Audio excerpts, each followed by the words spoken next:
It's the last of our group games here at Casey Fields, and it sees the World 11 host India. Of course, there's plenty to play for, with still spots in the finals up for grabs. It is, of course, a World 11 home game, so Prince, will be your call. Heads is the call, and tails it is. Called tails. Okay, well then you've won the toss, Prince. There you go. Controversy out here already. Prince, what are we going to do? We're going to bat first. Going to bat first. Now, we've seen so many games out here. Batting first and then defending seems to be the way forward. What's your thought process going into today's game? Yeah, today we're gonna bat and score a lot of runs in side. We are pretty good batting wicket, I thought. Do you change your approach a little bit, knowing that the scores haven't been that high and then chasing has been tough, but do you change your approach in the power play or going forward in those early overs? No, it doesn't matter if we're batting first or bowling. But we have to score a lot of runs in the board, especially if we won the game like that, then good for us in the semi-finals as well. And how's the feeling amongst the group at the moment, knowing if you win tonight that you will make the semi-finals? Yeah, it's good. It's good feeling, you know. I like it. A big smile from Prince as well. Sherry, over you come, mate. You've lost the toss there. I almost got it across the line for you. I didn't mean to, of course. Bowling first, which means you're going to have to chase. You're going to have to do both things really well to make sure you're still a chance to make those semi-finals. Yes, actually, we want to bowl first. We made a plan. So we just want to do a little bit different. So everyone is winning a toss and batting first. We just want to do a little bit different from others. We want to make a crowd proud. So that's why. When we were watching you the other night playing, we thought you did little things really well for periods of time, but just didn't put it together over the 40 overs. What have you spoken about to make sure that you continue in that vein when you're on top? Yes, actually we did a good start in our batting, but just middle order not worked accordingly. But we had a good chat with the team last night, and we have a little bit different plan from last night. So hope it will work for us. It's exciting cricket nonetheless. How's the feeling in the group, knowing that a win tonight gives you a chance to play in the finals? Yeah, of course we will try our best. So we just it's a good game now. So for us and for the crowd, everyone looking for us. So hope we will beat them and play a semi tomorrow. All right, good luck. Thank you so much. That is the word from the middle. India have won the toss and they've elected to bat first.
be in contention to qualify. If India win, a bit like Afghanistan earlier in beating Australia, undefeated, go straight through to the semis tomorrow.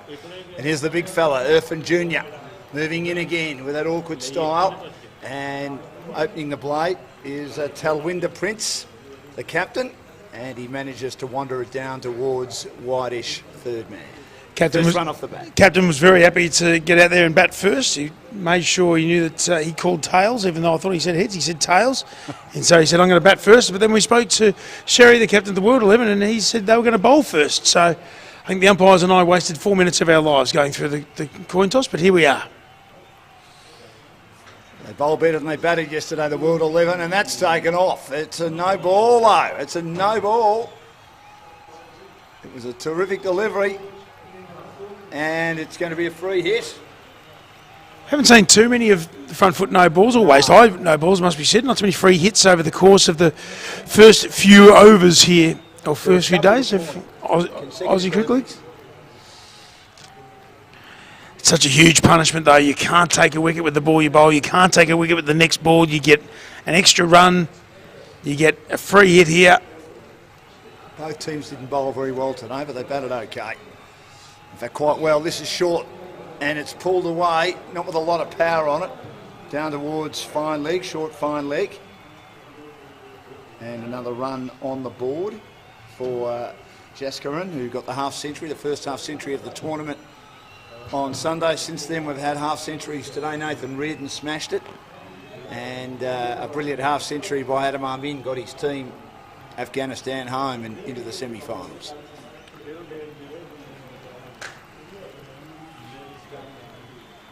Here's Irfan again, bowling and defending. The field's pretty deep on the offside. Thinks about a run, but doesn't take it. Jaskar. Good intent early, though, from the Indian openers, knowing that they need a good score on the board to ensure their passage through to the semi-finals tomorrow. Pakistan, of course, is the third wheel of this group, and they've got a huge amount waiting to see if India can get through. If India win, of course, Pakistan also make the semi-finals. Captain Sahal's been in the media centre having a chat to us as Mohammad Irfan bowls again. He goes down the ground, Jaskaran. He did that in the first innings. It pitches away from the two fielders. Slight fumble between long off and long on. It was like a Dan Lonigan pitching wedge, except that would have landed in the sand, and it comes back for two. It was well struck. It was a long way in the air. If they started getting the distance as opposed to the heights, that would have cleared the rope beautifully. The wind's picked up a bit, Pete, in the afternoon. It always picks up in the afternoon here at Casey Fields. It was almost nondescript for the start of the first game. This is short again, nearly cuts him in half. And it was quicker too, right into the midriff as he was tucked up on the crease then, Jaskaran. And there's no run, and it's none for 7. Amazing how bowlers find that extra yard of pace to field off their own bowling. Don't necessarily have it at deep fine leg or long on, but they find it off their own bowling to cut off a single. Correct. He moved like a jaguar, a leopard. He did. It's an interesting style, isn't it? I mean, he's always bowling off the wrong foot. It's not as pronounced as Max Walker or Alan Froggy Thompson, but it's there. And he gets quite a lot of bounce and pace for a big man. He's in again. Oh, and this keeps very, very low. He's asking for LBW, and it's out. It's gone straight through him there, caught on the crease, shuffled across a little bit. Probably he thought originally that he was a bit unlucky, but when you actually have a look at the replay, I reckon he shuffled across there, and almost an afterthought appeal from both the keeper and the bowler. They've gone up and it's given. Well, I thought originally it didn't touch him at all, but obviously it did, and they just thought, oh, we'll ask. If you don't ask, you never know in this game. We'd love to see the replay. Here it is here. Last ball of the opening over.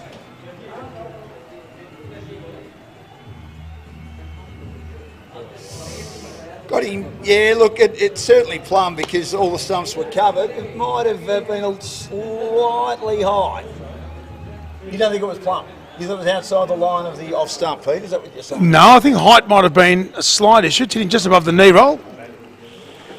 Got him on the back foot though, or the back leg. It can hit you on the toe, but if your toe's above the line of the stumps, it doesn't matter. It's out. Yeah, but I reckon it was straight. It was straight, and I reckon it was taking the bails off, and that's all it has to do. That's out. I think saying it's plumb is probably going a bit far, but it doesn't have to be plumb. It just has to be out. If it's hitting the batter in line and it's going to hit the stumps, you're out, and that's all that really matters. And that's all that the world will live and care about. 1 for 7. They've got India now after India won the toss, selected to bat first, struck him in line, and I think there was just that hesitation almost from the bowler and the keeper, and then they realised, hang on, that's fairly adjacent. I reckon that's out.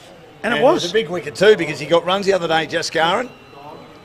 Had a long time too. He did. Held the innings together for India when others were falling around him. They nearly lost the game, of course, because they had conceded Well bowled 10 though. runs because they bowled longer than an hour 20 for their 20 overs. Aussie Cricket League 2022, of course. And here we go, World and India.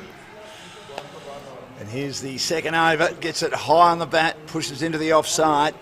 Prince, and does not score. Good bowling, short of a length. They made to sponsor Oswood Timber and Hardware, Gainwright Accountants, Exclusive Migration and Spectrum Real Estate Group. Great to have them on board for Aussie Cricket League, the second one, of course. Arenga, he's the one inclusion in their side today. Fair inclusion. Great inclusion. Sri Lankan international cricketer. Tall, lithe man, operating from the Mornington end, and can't get it away again. Beats him all ends up, drops away off his thigh pad in front of him. It's probably fair to say that Sri Lanka could have done with the Aranga in their side. Because he's a very, very good cricketer. They've got Nuwan Kalasekara, who we know has been bowling beautifully. Sri Lanka, of course, through. The first game, of course. Sri Lanka, of course, through. Yep. Afghanistan through, undefeated in their first year of Aussie Cricket League. Here's Aranga again, and it's pushed into the onside. The field pretty deep, especially at mid-wicket. And they managed to mosey on through. Gurpratap Singh doing the fielding there at mid-wicket. Another run on the board. It's good to have our co-presenter of Aussie Cricket League, Gainwright Accountant, here, because if all of a sudden the World 11 defeat India, there's going to be a little bit of accountancy work needing to be done. Net run rate is what it'll come down to, as all teams will have one win in this group. India, of course, can circumvent that happening by just posting a big total and defending it. And then India and Pakistan go through. Took 57 wickets in 19 tests, Aranga, as he operates from the peninsular end again, pushing into the offside and defending but not scoring is Sharad. It's just come to the wicket. It's unique about cricket, isn't it, how there'll be a group of Pakistanis who are actually supporting India today? It doesn't often happen in cricket that Pakistanis support India, but they'll be supporting them today because a win to India, Pakistan go through to the semi-finals. So I see that with a lot of sporting teams that hate each other, having to barrack for a team late in the season, either to avoid relegation in English Premier League or try and get in the finals in the AFL or the NRL in Australia. Here's Aranga bowling again. It's on the leg stump and it's whipped away behind squares. A big chase down there for the squarish fine leg fielder who manages to collect it 5 metres inside the boundary. Lovely return over the bales as well. must say it's something that we haven't spoken of too much throughout the course of the week of Aussie Cricket League, but the fielding has been very, very good. The standard of fielding and the standard of bowling, I think, has been outstanding this year, and I'd say it's even better than it was last year. I thought we had some better batting last year than we've seen so far this series. Well, we saw the first hat-trick today. It was a team hat-trick in Australia's last over. Didn't help them. That's out. There's out. On this occasion, he bowled that quickly, Aranga, trying to pull through the onside, and he's feathered it through Sharad. You're right, Pete, that was a very quick delivery, and it was through him before he got a chance to get much on it, but he got enough on it, and the second wicket falls, and it's 2 for 10, and well bowled. Shaminder Aranga's come into the team. He's got a wicket, 1 for 3. Great start by the World 11. He's just bowling that beautiful length. You can't really get in under it. You can't go back to it either. Sort of caught in two minds. It was really well bowled. Took the catch and had no hesitation. Fleet have been the demise of many sides batting first in this competition. They've puts a lot of pressure on that middle order, the top middle order. It's the one time of T20 cricket that you've got the fielders up, you've got a new ball, the wicket's just been rolled. This is the time you want to get away, and if we get a chance to have a look at that replay, Aranga will be very pleased with what he's delivered there, because that was a bit quicker, moved a little bit off the seam as well, and found the edge, and it's exactly what you want from a World 11 point of view, who said they were going to bowl first. They wanted to be out there with ball in hand. They want to restrict India, and then they want to chase it down. Well, they didn't bat very well yesterday, did they? I may have mentioned that to Sherry, the captain. Yeah, I'm sure you did. I did. Knowing you. Well, if you're honest about things, Dan, you never have to remember what you said. Are you honest about things, Pete Laser? I'm not sure about that. Here's the big fella, Mohammed Irfan again. Bowls. Oh, that's a ripper. That wasn't far away from the outside edge of Prince's bat. That is a beauty. I'm always very honest. That's why you don't want my opinions on your clothing. What's wrong with me today? I think. Well, we don't have long enough. It's only a T20 game, mate. We don't have time for this. That was a very good delivery. That is what we want to see. When you've got a very tall, quick opening bowler, he does have a different sort of action, but he's still quick. I told you I went out there yesterday to have a look at him. It comes through. He does. He's a big man. He's in again, and this is a Yorker length ball, and he manages to stop it along the turf.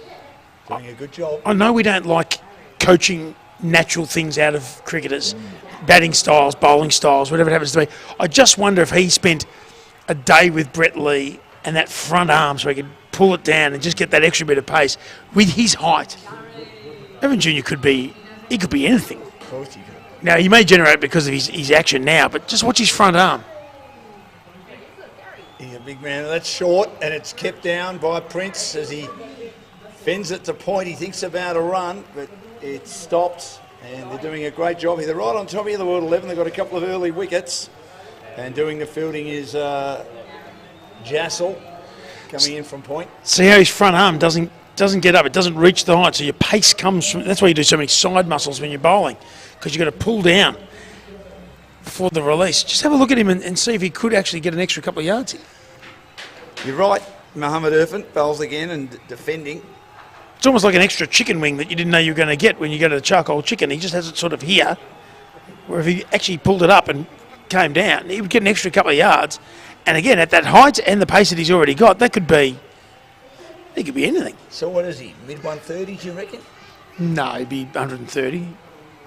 130. 125, 130, yeah. Which is very quick. We keep comparing people to test bowlers. What's Muhammad Amir been bowling? About in the 130s? 8 years ago or today? No, today, over the tournament. 125 until he gets hit for 4. Muhammad Amir again has Prince pinned. No. Pushes down along the offside. You got Muhammad Amir on the brain. Sorry, I meant of course, Yes. Irfan. But we are talking of Muhammad Amir, exactly right, and good bowlers. And it's funny, we mentioned it before. Muhammad Amir, when he got hit for 4 early in the over, his next 3 balls were lightning. Oh, really? When he just bowled medium pace, got hit for 4 at the end, he got taken off by the captain. Correct. Here's Irfan again. He bowls. That's short. It's pulled away. He's latched onto it. Shot. And unfortunately, deep backward square wasn't fine enough to get anywhere near that. Or squarish fine leg. And he's played it beautifully. Just a bit too short. And he got inside the line till Winder Prince and plays the best shot of the Here's Irfan again. He bowls. That's short. It's pulled away. He's latched onto it. I didn't mind it though because he had 5 dot balls and he wanted to change it up a little bit. It just had to be a bit quicker and a bit higher. Had to get out of his eye line. That was pads on half an hour later. I don't know, he was very happy with what was going on. Having a lovely time. He was actually asking our host here today, Sam Richards. He was asking her for an interview. Are we ready to go? I'm happy to have a chat. It's okay, mate. We'll get to you. It's okay. Didn't want to get changed though. He wanted to stay in his pads and his kit. Do you want me first, or do you want me next, or do you want me now? Do you want me in a half an hour or an hour? Oh, gee, it's gone through everything. Outside the off stump, playing across the line. And this will wander down towards the boundary. It'll be picked up just inside. But wait for the call here. Was there a bottom edge or are they going to be buys? No, absolutely no bottom edge. They're buys. Went through everything. Couldn't believe it. It's a solid figure. Yes, he's played 1 test for Pakistan year. He was getting his knee taped up. Bowled pretty well yesterday. Got some bounce. Got Yass on the back of his shirt. 2 for 18, bowling his slow mediums. Wicketkeeper standing up. And they're really on top here, the World 11 at the moment. They had a very good start in the power play, early stages of the 5th over. And Winder, with a whipping of the wrists, plays it out through mid-wicket on the onside. And really, they could have gone for 2 because he took the pace off the shot and it ended up just on the edge of the circle. And they just wandered through for a run. I thought that'll do. There is not 2 there in 100 overs of cricket. Well, I disagree. So That's out. Well, it doesn't matter whether you agree or disagree. The next one's out because he's cut it, and all he's done is hit it straight to the fielder in the covers. And the third wicket goes 3 for 19. Nikhil Chaudhary never looked comfortable, and he's picked out the fielder at deep cover with a very loose shot, and they're right on top here. The World 11, India, in some trouble at 3 for 19 in the 5th over. Just talking about having batters out there, batting time and just batting, playing proper cricket shots. That was a lazy shot from Owen. It wasn't the greatest delivery. You'll see it here. It sits Short up, outside the off stump. sat up, and it was there to be hit. There's no doubt about that. But just fell away. All his weight was back, and that's why the ball went up. He wasn't trying to hit it over. He wasn't trying to hit it through. And in the end, hit it straight to point, and he's gone. So India now 3 for 19. We're halfway through the 5th over. The World 11, quite rightly, got big smiles on the faces. They haven't done a lot wrong here. 3 for 19, 27 deliveries into their innings. India need to win to guarantee a spot in the semi-finals. Prue Gore bowled well the other day as the new batter for India. Joining Telwinder Prince, a lot resting on his shoulders now. Still haven't seen Ghani bat this tournament. He was outstanding. He was man of the match nearly every game they played last year. Wasn't required the other night. I think he might be next. You see bowls and gee, that takes off again.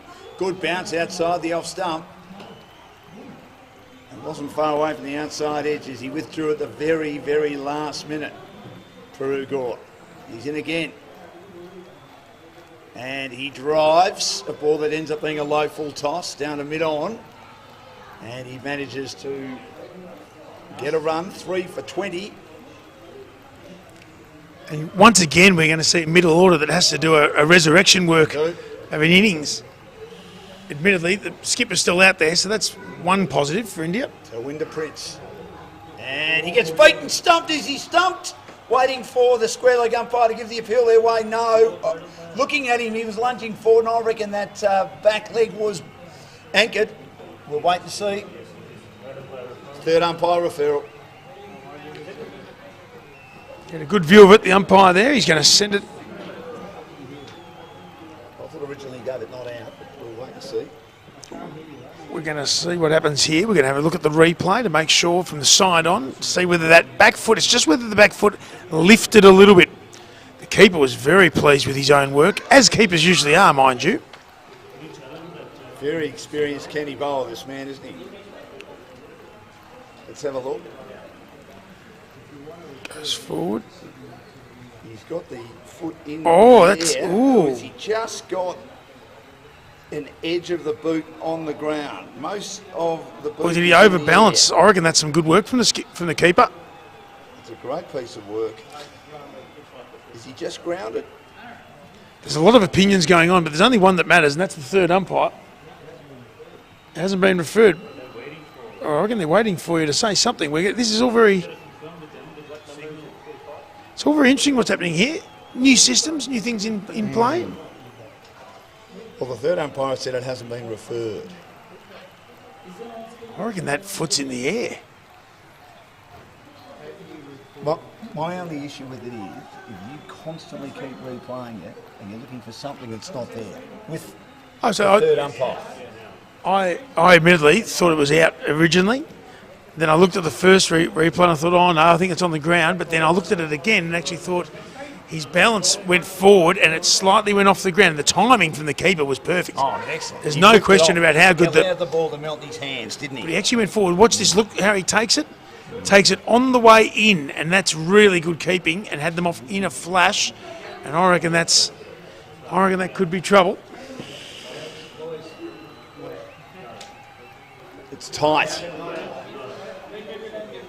Not sure that the third umpire can tell for sure, which means that He that's can tell for sure. That's why he's right here. He's gone with not out. out. Yes.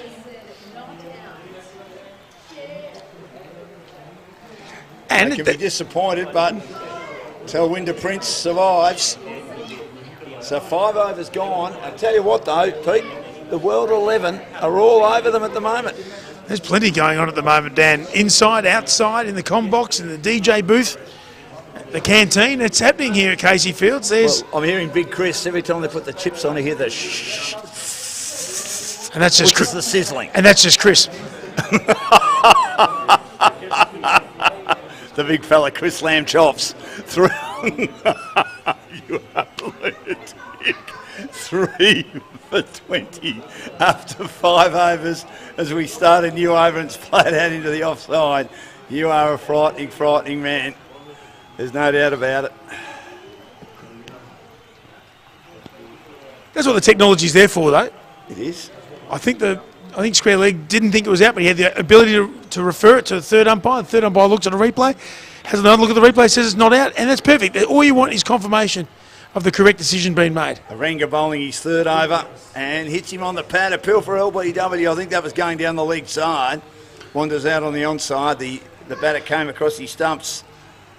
Tell Winder Prince. I tell you, he's no good at umpiring. The two scorers, these boys have got it wrong all week. They have? They have not predicted one correct decision.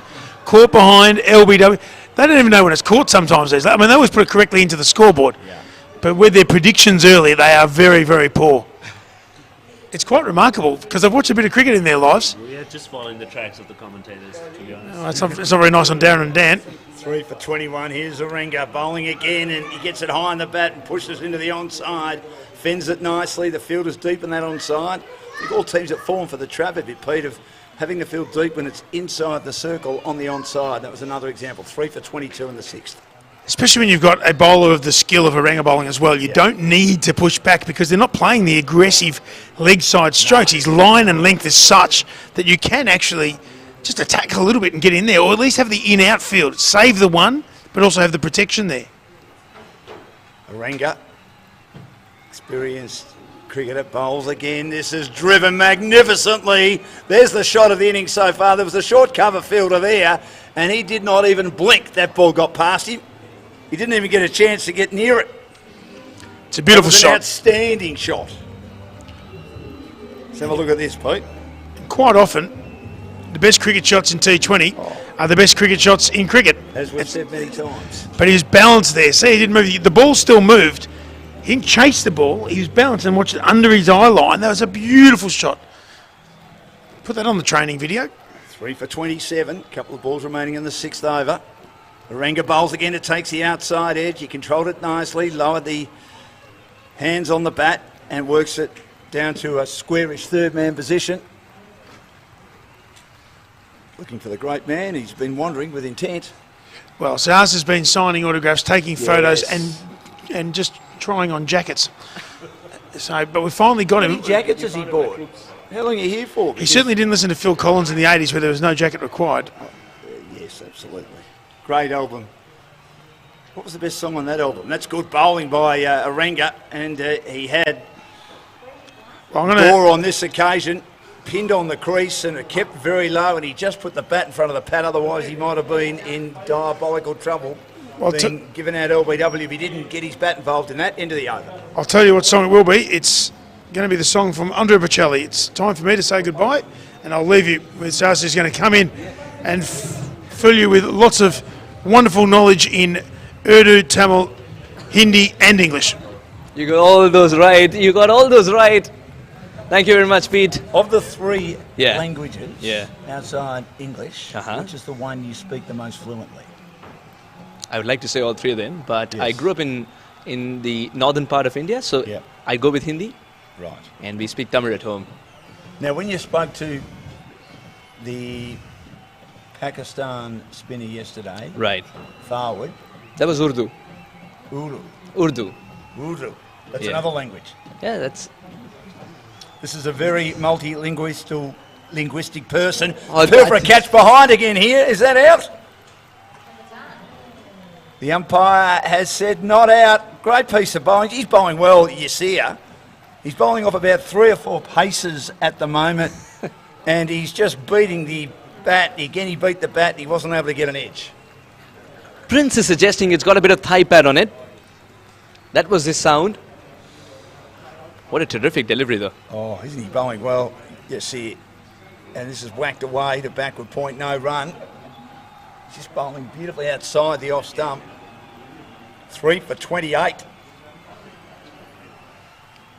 They've done their homework here. The spinners of World 11. He was getting his right knee taped, you see it, as he bowls now and defending into the offside and no run. Just bowling stump to stump as well as anyone has in this tournament so far with his vast experience. One test match, as I mentioned a few times, other international representations for Pakistan. Again, this is good bowling. The attempted Yorker was a low full toss but didn't give the batter any chance to swing. Telwinder, and he plays it straight back. Dot, dot, dot, dot. 4 in a row. Isn't it priceless, this over for World 11? He bowls again, and that was out of the back of the hand. It's hit high in the air, but it'll bounce safely out at long on.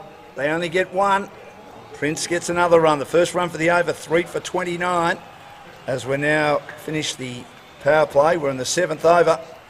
How good was that, the throw itself from Mohammad Irfan Jr.? Dispatch from wide long on to the keeper. Brilliant fielding. Yasir bowls again, and again, excellent piece of bowling. He was looking to play on the onside, or on the offside, I should say. In the end, he plays on the onside. Had to adjust the shot, but without a lot of confidence. Purugur completes the over. 7 overs gone, 3 for 29. I've outstayed my welcome as the great man Darren Parkin has returned. He'll come in to join Suhas with the World 11 right on top against India, like the boy with the barrow. This is another Australian phrase. India have got the job in front of them. Yeah, to edify me more about it, we've got Darren now. Darren, your task is cut out. We'll start with that first. Well, the other... We were talking about fair dinkum. That's me. Yeah. That's my phrase of the day. Fair dinkum, which I guess the easiest interpretation of that would be seriously. Make me more Aussie, come on. Yeah, that's right. The other one to say, the less polite way of saying the boy with the barrow is to say he's pushing you-know-what uphill, which they're doing at the moment. India, who in this mini-elimination final, winner goes on, loser probably goes home. And that one's driven well down the ground, but picks out long off on the bounce. Nice shot, but for one. Quite happy with the Irfan Jr.'s fielding efforts. He doesn't shy away from getting to the ball as quick as possible and getting the throw in. For a big man, he's one of those that have a good arm that's well driven, just coming down the track using the feet well and gliding that down to long on. It's a little awkward in the field there from Sajad, and that's the one where occasionally a player can go over on an ankle, but he appears to be all right. Talvinder and Purugur, they played a lot of cricket back in India. Talvinder, oh, that's a great delivery. In the northern part, Purugur, more in UP, Uttar Pradesh. So they played a lot of spin.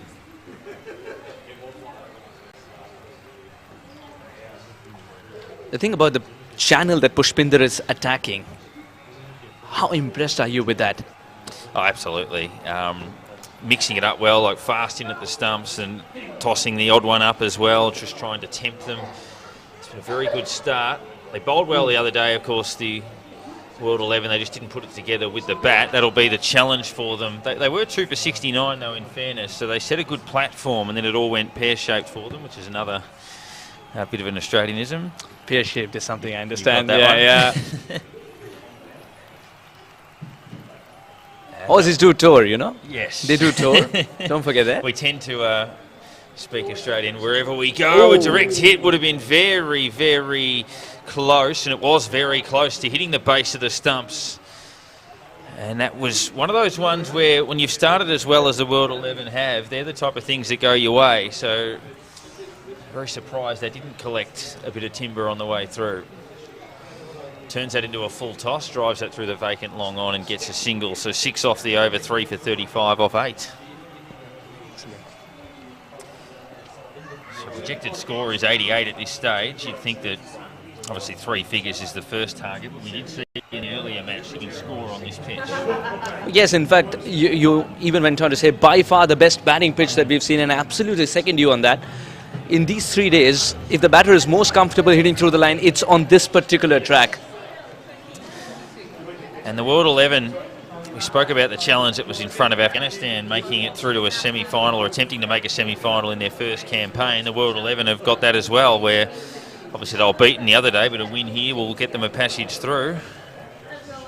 They pulled it back really well, I thought, but there was again a phase where they had to continue to attack, but they lost the plot there.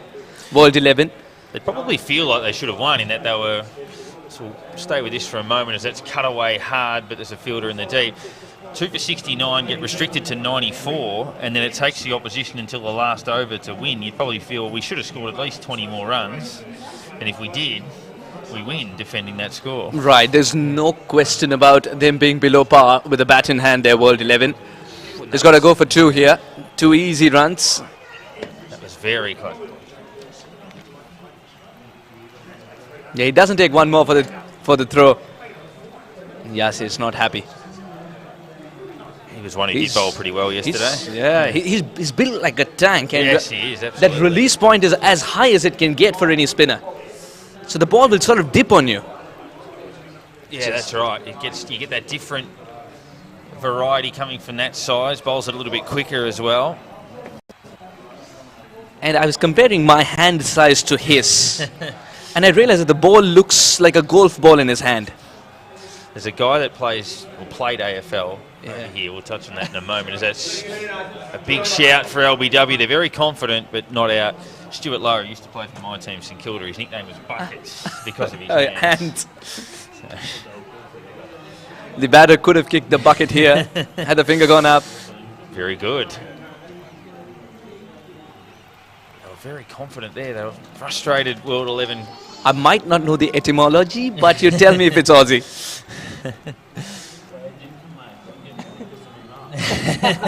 That one I've heard. That's brilliant. That one I've heard. Don't get Nickerson a nod, except for that knot turns into the word twist by the time it travels to India. We might have to familiarise. Are you aware of rhyming slang? Rhyming slang. Go for it if it's in the broadcast code. Yes. So, for example, if you're going to go to if you're going to hit the road, you're going to hit the frog and toad. Frog and I'll tell you what. I don't know about a good commentator, but by the time I finish the story, I'll be a good rapper. We tend to name things like 9 overs, 39 for 3 as we continue the chat. Yeah. If you're going to eat a pie, it's a dog's eye. What? If you're going to put sauce on it, it's dead horse.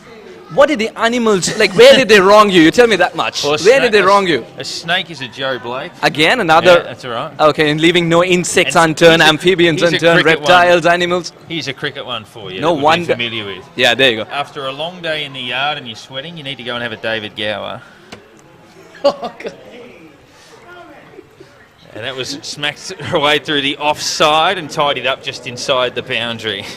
So that's the very Australianism, is we'll rhyme something with everything. If you lose your phone charger, you've lost your Usman Khawaja. There's one for you. Unbelievable. What's it for Zampa? What's that? What's it for Zampa? What have you made for Zampa? I'm sure we can find one. That could be a nomination if anyone's out there that wants to tweet the broadcast rhyming slang for Adam Zampa. That was cut away. Again, flirting with the boundary. Well fielded. World 11 are on top of everything at the moment. Pushpinder is bowling and gets the nod, gives the nod to his fielder in the deep, saying, well done, son. Darren, isn't it like it's one thing to pick up a wicket, it's quite another to keep the pressure on, and that's what they're doing, making the Indians work for every single run. So bowling over the wicket here, plenty of flight on that one, and it was a bit too straight and turned easily into the onside. Not the right line there, perhaps became an easy picking for Purugod. The runs coming in all denominations so far, 1, 2, 3. Absolutely, we need a boundary and then maybe 5 wides. Turned around the corner for another very easy single. It is the big man charging after that one.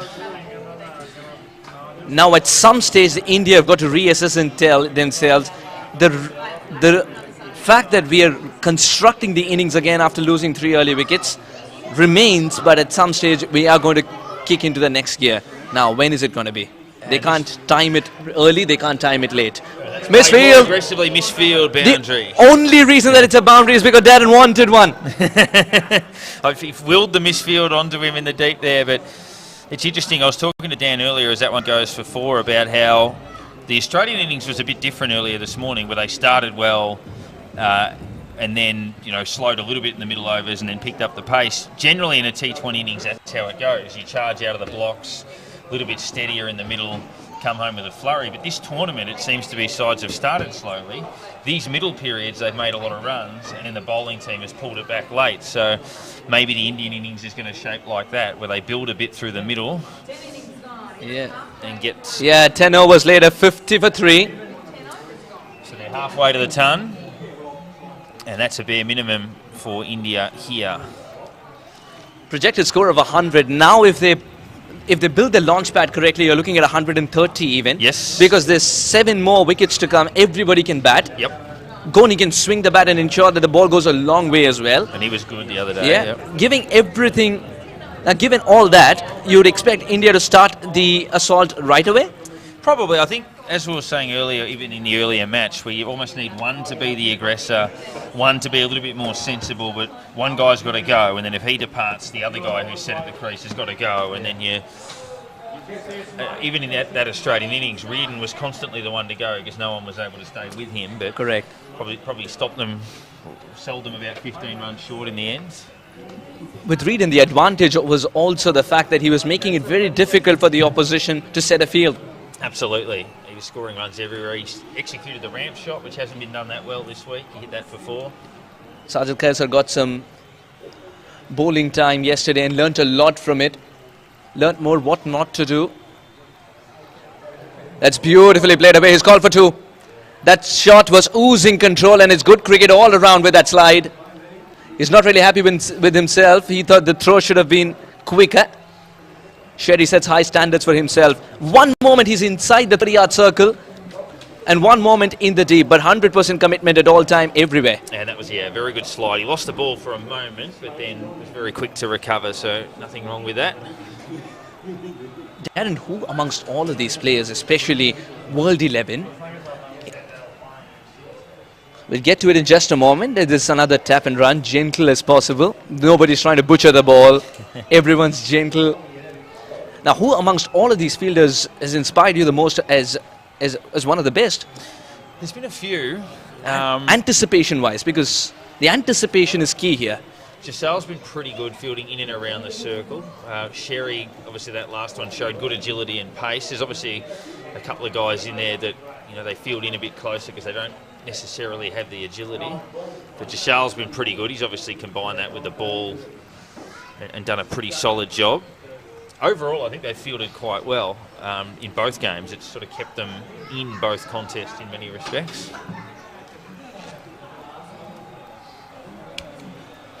10.5 down, 3 off the over. Are they looking for another single somewhere around the corner? Or is he going to go for a bigger shot here? We were talking about that launch pad. It has to come in early. Oof. That will grant him a single again. Sherry is 2 fielders in 1. Now they'll come back for 2. As he does the twirl, looks for the ball. The second run's on. So that's become a bit of a pattern for Sherry in that he's... The keeper sees the funny side of it. Sherry's had the dive and the pace, but as he's gathered the ball, he's probably lost it both times. Just the pick up on that dive has allowed them to complete that second run. So that's probably just the one little part of the technique, is gathering it when he goes down low. Towards his left and right. He's been kept busy there, Sherry.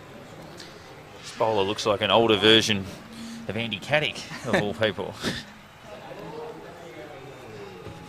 Single was in the air for a brief moment. Interesting. Now, I'll give you something to Google after this over, perhaps. He looks like Ghazanfar from Oman. Watch out for that man. He's from Pakistan, who now is settled in Oman and plays lovely cricket. Ghazanfar. And Ghazanfar he reminds me so much of Brendan McCullum because he's got the swiftest hands in the game. You just have to watch him. You've seen McCullum at the international level. You watch this guy, you would fall in love. The other one in Sajid Kassir's face there is a bit of Goran Ivanisevic for those that are tennis aficionados. Yeah. You got the name right. Brilliant. Coaches Novak Djokovic these days. Broke our hearts when he beat Pat Rafter in a Wimbledon final. Yeah, it broke my heart when he just said no to the second shot. 7 off the over. Steady for India, creeping that run rate up 5.18. You sent him back, didn't you? You sent him back at the Aussie Open. There I was in one corner of my room crying as an old fan. Well, he'll be back this time. Yeah. No roadblocks for Novak. Yeah. Thank you to Oswood Timber and Hardware and Gainwright Accountant for their support of this event. Alongside Exclusive Migration, you'll see the face of our man Harry on the Exclusive Migration signage around the grounds. And Spectrum Real Estate Group as well. Apparently it is real estate season. A lot of people buy and sell at this time of year, end the year and then start first week of January.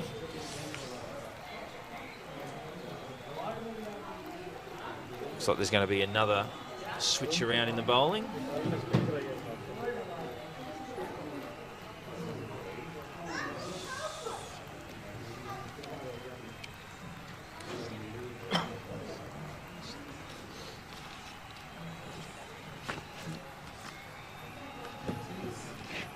Arun Shahan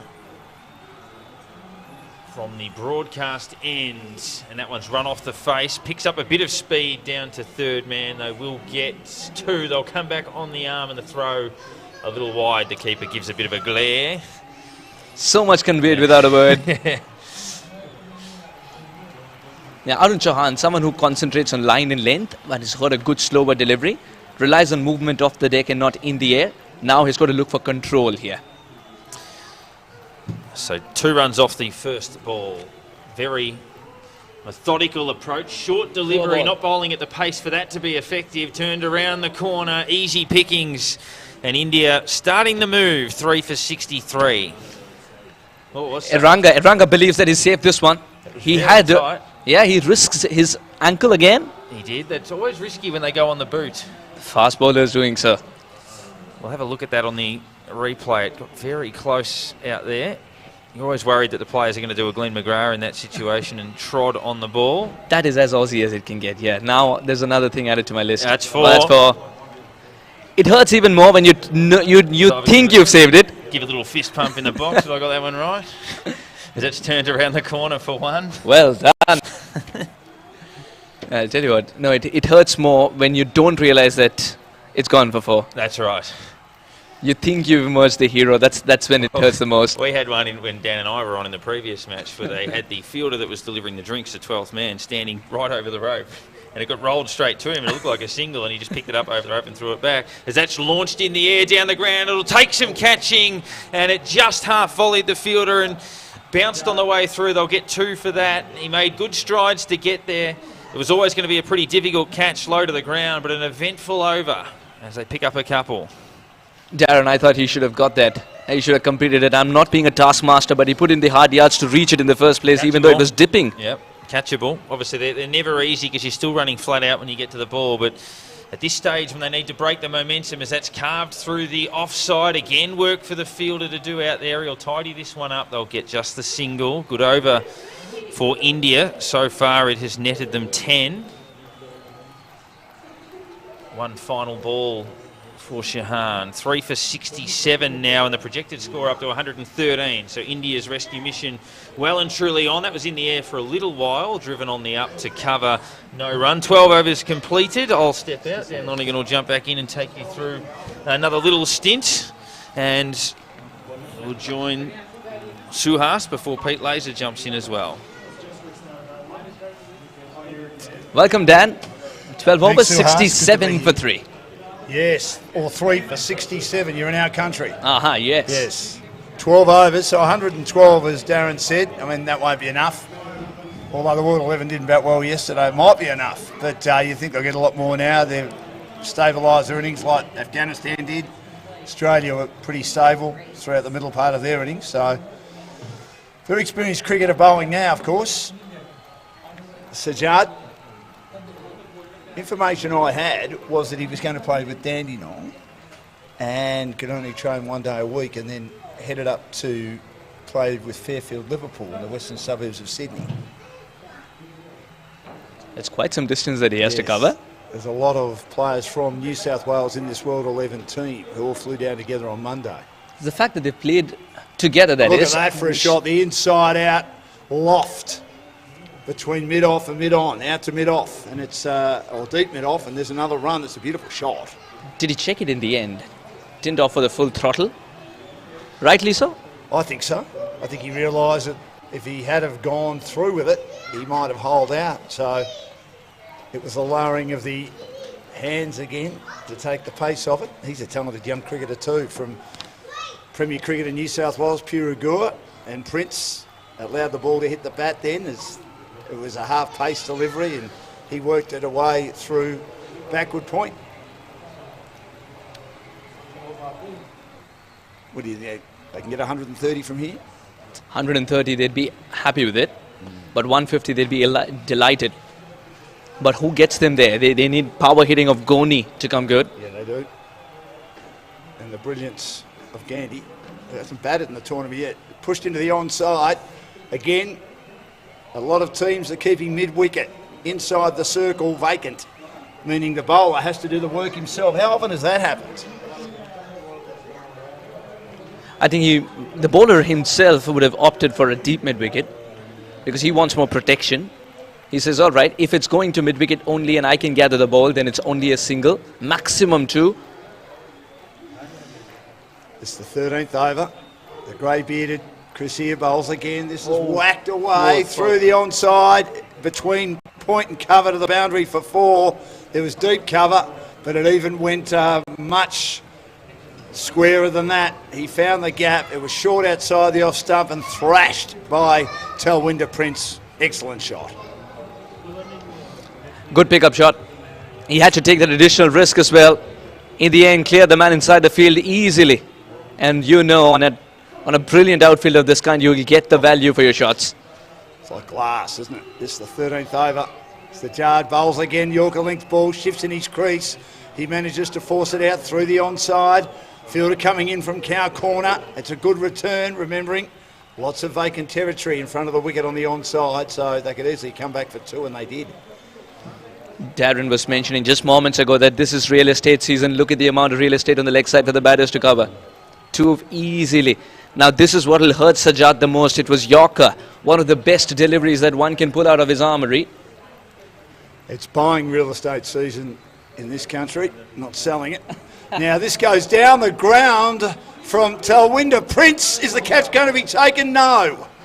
Irfan Jr., who's been excellent throughout the game till now, has put this one down. I thought he had it. He's a tall man. It was above his eye line, and the wind didn't help Talwinda Prince getting this over the top, and he dropped what he probably should have taken coming around from cow corner to mid-wicket. Yeah, but he covered ground really well, but was never comfortable underneath this one.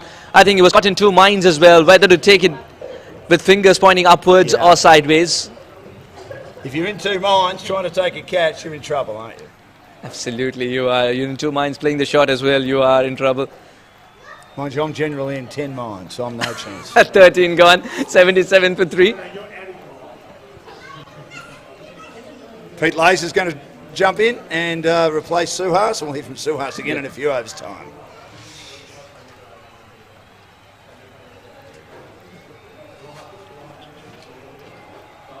Don't you like Suhas? I thought he was doing a very good job there, Dan. We're just moving around. It's moving season. Here's Aaron Chauhan in again. That zippy action. This is driven over the top magnificently. What a shot that is, with great authority. The lofted drive, safe as houses, that shot. And Talwinda in magnificent form. This is what he was talking about at the coin toss. I'm going to, at the start, on the top of the order, I'm going to be there, we're going to make runs, we're going to make a big score, we're going to attack.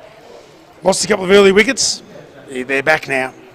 3 for 81, he's 47 or 41. And now he gets a slower delivery that he leans out to throw at the stumps. Wasn't far away from the wicket keeper. He was scrambling. Purugua was giving him great support. But he gets home. And Talwinda, 48 or 42. Now Purugua. He would have been out by 3 metres. Yep, no doubt. Little chances like this. A tough chance dropped, a half chance run and a full chance run. You got 3 stumps to hit. They're the chances that have to be taken in T20 cricket. Excellent partnership this, putting India in a good position. Gua again, he drops away into the offside. We know the field's deep on both sides of the wicket.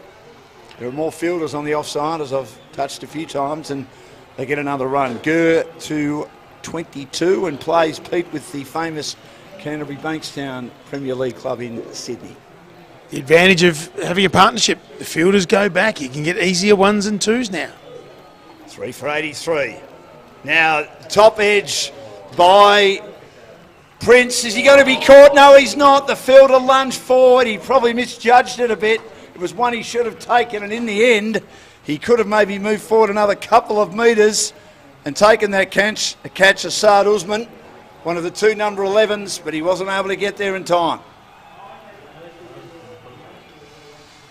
Really should have taken that. 3 drop catches. Catchers lose matches and win them as well, as we know. That's a Yorker length ball played into the offside, no run.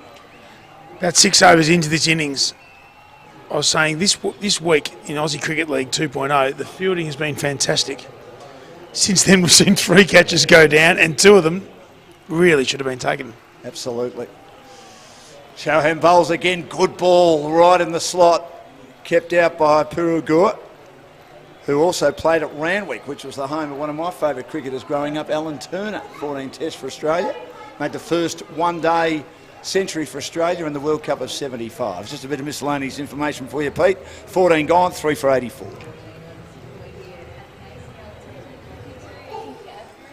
So India, of course, need to win this game to guarantee their spot in the finals. 3 for 84 after winning the toss and electing to bat first. So with 6 overs remaining, they can launch now.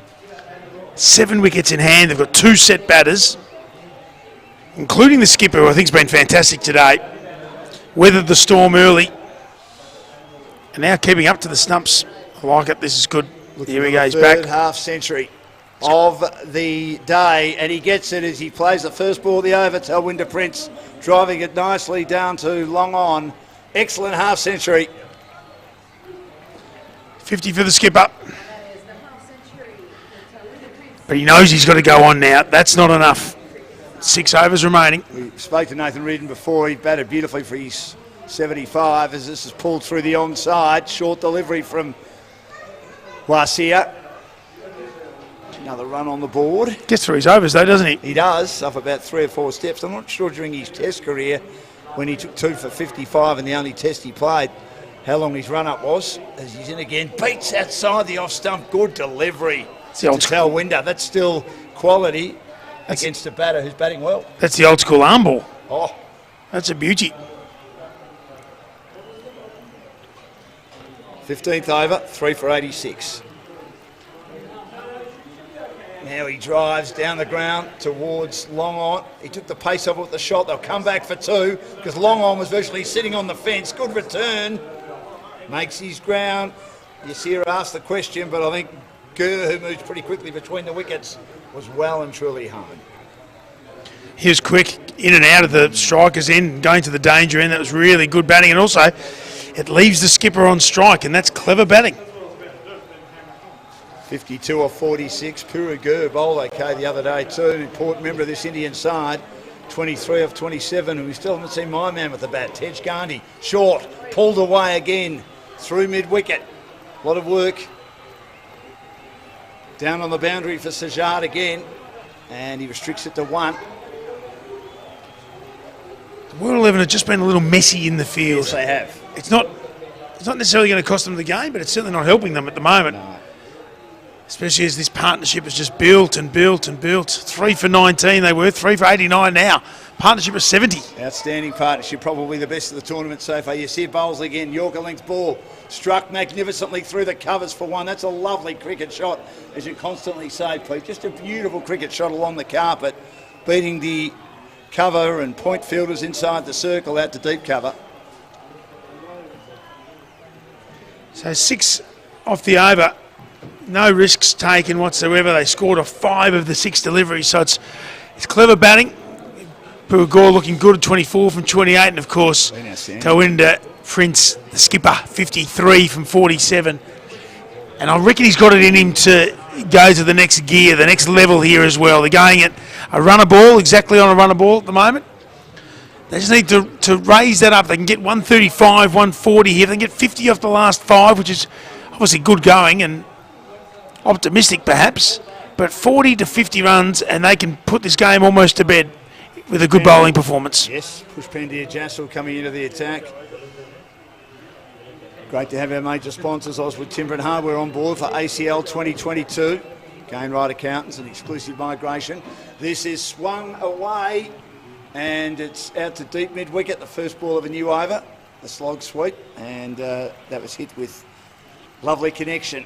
Pushy by ball. the impressive Gore. Pushy ball well the other day He as did. well. Nice and tight. He's got really good control. He pushed them through beautifully, didn't he? Oh, dear. This is hit down the ground. I know you've never worked. Down the long on for one run. I know you've never worked this out, Dan, but a good joke isn't one that you laugh at yourself. Yeah, I do. Well, I want to turn it into a good joke. I want to feel good about myself when I tell a good joke. I've got 3 rippers. We haven't got time for those, though. Down the ground, using his feet brilliantly towards long off, and they'll come back for 2 because the fielder had a fair bit of ground to make up. Comes in off the boundary, and again, it's called taking the pace off the shot and placing it to perfection, which he did. It's clever batting. They're batting beautifully together. They're batting in a really good partnership. That's what we love to see. 3 for 94. Now it's pulled away again. In the air, but safe. He's got 1. Sherry comes after it now. What a great song that was by Steve Perry. A number 1 hit back in the 80s. And they come back for 2 more. It's also not a bad beverage. Yeah, it's not a bad beverage. Your old people's home would serve that to you at night, wouldn't they? Yeah, 4:30 before dinner. Yeah, when I go and visit my aunt. Hello, Auntie Helen. Now this is shot away. It is a slog sweep, and it clears the 2 fielders on the onside into the breeze. Not as strong as usual for 6. What a shot by Talwinder Prince, batting like a king. That's how you take the wind out of the equation. You hit it flat and hard, and just time it to perfection. That's a beautiful shot and brings up the 100 for India. 3 for 101. Expensive over this. Bowls again. He cuts away, and he's able to beat the fielder Yassir, who's labouring a bit of point, but he has support at deep cover. Short delivery outside the off stump, and an expensive over that one. 1-1, 2-1, 6 and 1, 3, 4, 5, 11, 12 off the over. None for 29 from 3 overs, and it's 3 for 102. And Pete, you probably had enough of my jokes and puns. Here's Darren Parkin. Well, if that was the case, we wouldn't have seen you from last Sunday, Dan, but we've got DP joining us, which is always good to have Daz here. Speaking of which, just had lovely pun. It is Christmas time, so we're about to get the bonbons and the dad jokes. That's sure. Dan dropped the line, took the wind out of the equation, and our good colleague Sam said taking the tailwinder out of the equation, which is sensational. And that was worthy of airtime. That's probably the last. That's probably the last time we're ever going to hear from Sam. And when I say that with hope. If that's the sort of level. I mean, mums can do dad's jokes as well. Yeah, I appreciate that. Quality. Well, the simple minds would enjoy that sort of thing. That's right. Got to know your audience here, too. That's right. They've got to be simple jokes for me to get them anyway. So I was doing dad's jokes long before I was a dad, I must say. Well, I'm having my first in April, and I'm already warming up. So you've been warming up for 15 that's years right. too, Daz. Don't worry about that. Here we go. It's 3 for 102. Prince is on fire here. 61 for 50. Has really accelerated at the correct time for India. I want to see what he can do in the next 4 overs. Completely transformed this contest as well. India now on top. That's driven well, but straight to the fielder in there at a shortish mid-wicket. But even that facing Ethan Jr., he's in the first couple of overs, admittedly new ball, new wicket, I get that, and he's just out there. Now he's been batting for 16 overs. He's just whipped that from middle of the leg with the greatest of ease. Didn't find a gap, yeah. but the ease of which he played it fills me with hope of what we might see over the next 23 deliveries of the Indian innings. I think he might have broken his bat. It's been a good batting day. Nathan Reardon with 77 off 61 for Australia in the first game was the highest score of the tournament to that point. Talwinder eyeing that off, 61 off 51 here. And they've just changed the bats. The broken one will come back down here and probably end up as a souvenir for somebody. Well, we've got the wonderful bat repair company right here. He's also doing a bit of scoring. And was clicking along with music in his own head the other day that no one else could hear, I must say. Silent discos, so they put the headphones on and goes with a fuller ball then, and it's flicked on the rise through the onside to the fielder in the deep for a single. I must say, though, almost like newspaper delivery and journalism, I thought that bat repairs was going to be a dying company, really, because once you break your bat, everyone just throws them out and gets another one, and away they go.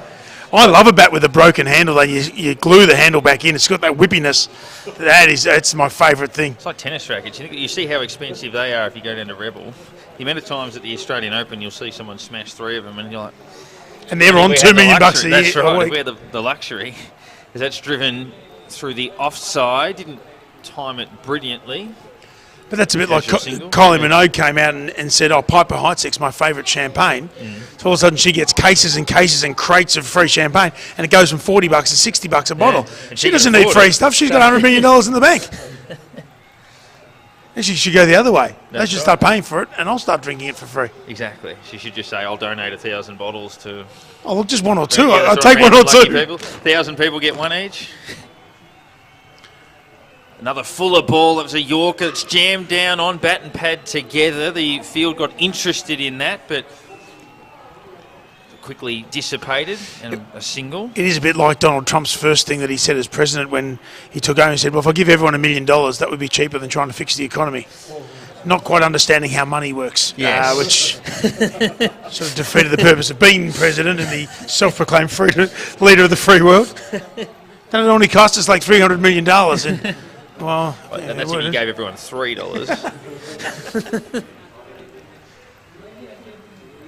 A fuller ball again, trying to bowl that Yorker length, turn that one into a full toss. They don't take full toll. It's driven behind square on the offside for a single. The full tosses have largely gone unpunished today. It's been good.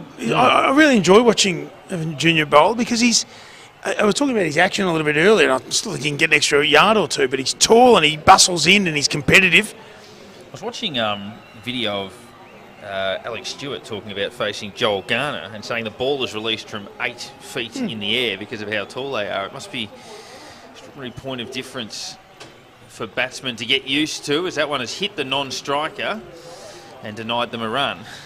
Well, he's bowling with the scissor lift as the sight screen. There's not a lot you can do about that. So I'm happy that our wonderful cameramen haven't got the white shirts on, because that would make it nigh on impossible. The ball coming out of the clouds for the batsman to contend with. Only 4 runs off that over. It's a good one for the World 11, who started this innings extremely well. They were a little bit loose in the field. 3 dropped catches and a missed run out has stopped them from staying on top in this game. You'd rather be India as it stands, but 1 for 15 for Irfan Jr.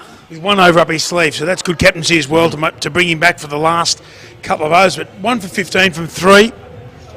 Just a nice little romantic stroll around the ground at Casey Field. So a run of 8 and over will get them to 130. Yep. And you think that's a very good competitive score out here. But they're going to have to bowl well. We know that World 11 didn't bat well at all yesterday. Late. They set a bit of a platform and then it all fell apart for them. Losing 7 for 8 doesn't help. It doesn't help, but they might feel that maybe their top 3 or 4 can get some runs, but it does put a lot of pressure on them. Yeah, they have to start well. It's going to be a very interesting power play. They've got to change their mentality there. Sajjad, who's done some good work in the field, into the attack. That one's pulled into the onside. They should be able to get 2 for that one. They turn wide and get back comfortably. They did turn wide. That was a really good observation. He ran an extra 3 or 4 metres, which you're never told to do. Yeah, I don't know why he didn't need to do that. He didn't have to circle around the bowler or anything. In and out. It was Dean Jones was always a big one on that. They're getting in and out of the crease, get down low, and he revolutionised running between wickets. One of those pioneers in the early 90s. I mean, you look at his strike rate in retrospect at something like 80, which for the time was phenomenal. And that one's launched in the air, and it goes over the head of the fielder, and not by far, just an error in judgment where he took a couple of steps forward when a couple of steps back. Might have seen that go straight down Yasser's throat. Just looking at Sajjad Kaiser at the moment, he looks a little bit Ned Kelly-like. Yeah, I had a bit of, saw a bit of Goran Ivanisevic in him earlier as well. Yeah, don't mind that. Yeah. But yeah, there is certainly some Ned Kelly. But that's the rust. That's the rust from the headwear that Ned Kelly used to wear. Parts of the helmet are still there.